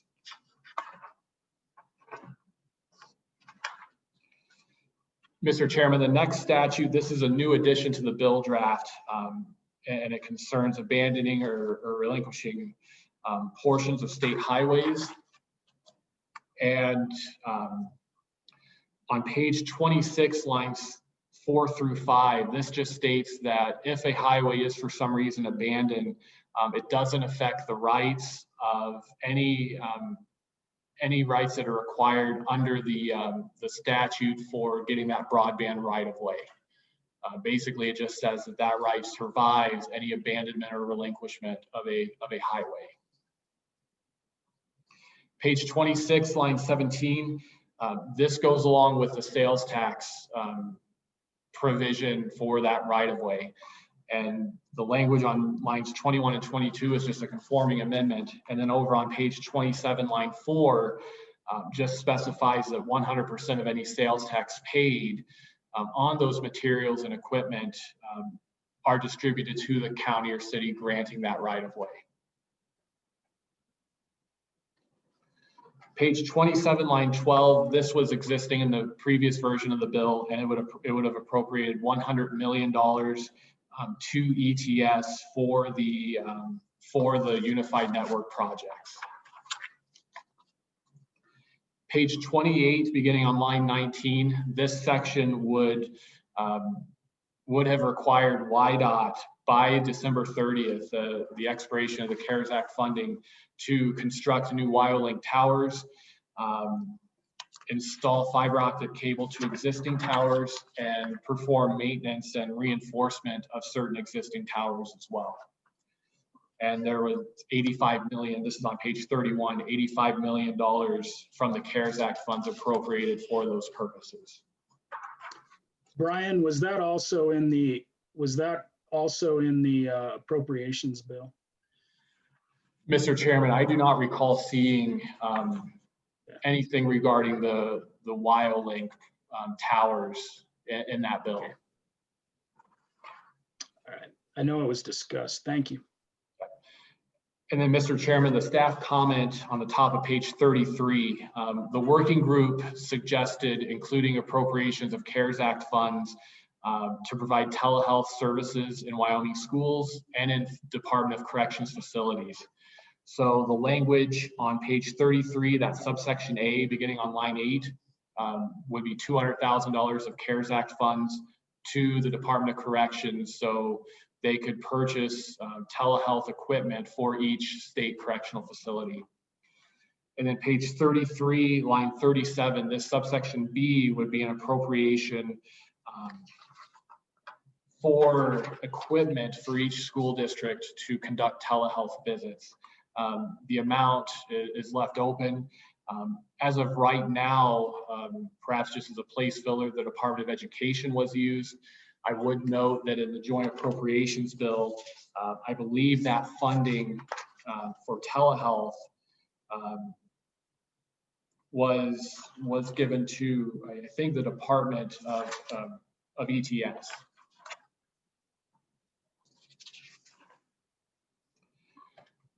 Mr. Chairman, moving on in the bill, page 34, line 23, this section would require WYDOT to petition for that broad form or blanket easement for rights of ways along public roads running through federal lands. Section 6 on the top of page 35. One change here was just changing the date to May 1st, 2021. Basically to account for if this came back in a general session, that would be the date that corresponds with the previous date, which was August of 2020 in the earlier version of the bill draft. With that, Mr. Chairman, I'm happy to answer any questions about this draft. So committee, what I kind of want to do is we can do a few quick questions if you have questions about the structure. Other than that, what I'll do is I think after we take a lunch break, I'll come back. I'll have Representative Harshman give well, he was kind of the chair of that subcommittee, kind of explain where they're at. And then I would think we could go through section by section and go, is this a section we want to do anything with or not? And we just kind of do a straw poll as we go down through that. And then we would decide if there's any of them that might be a bill or a recommendation or whatever we would like to do with it. So having said that, it is now 12:02. Let's do lunch till 12:50. And Mr. Chairman, just one note, for those viewing on YouTube, there would be a new link that's available on our website for the afternoon portion of the meeting. All right, thank you, Brian. Anything else for the good of the order before we adjourn for lunch? Nope. All right, thanks.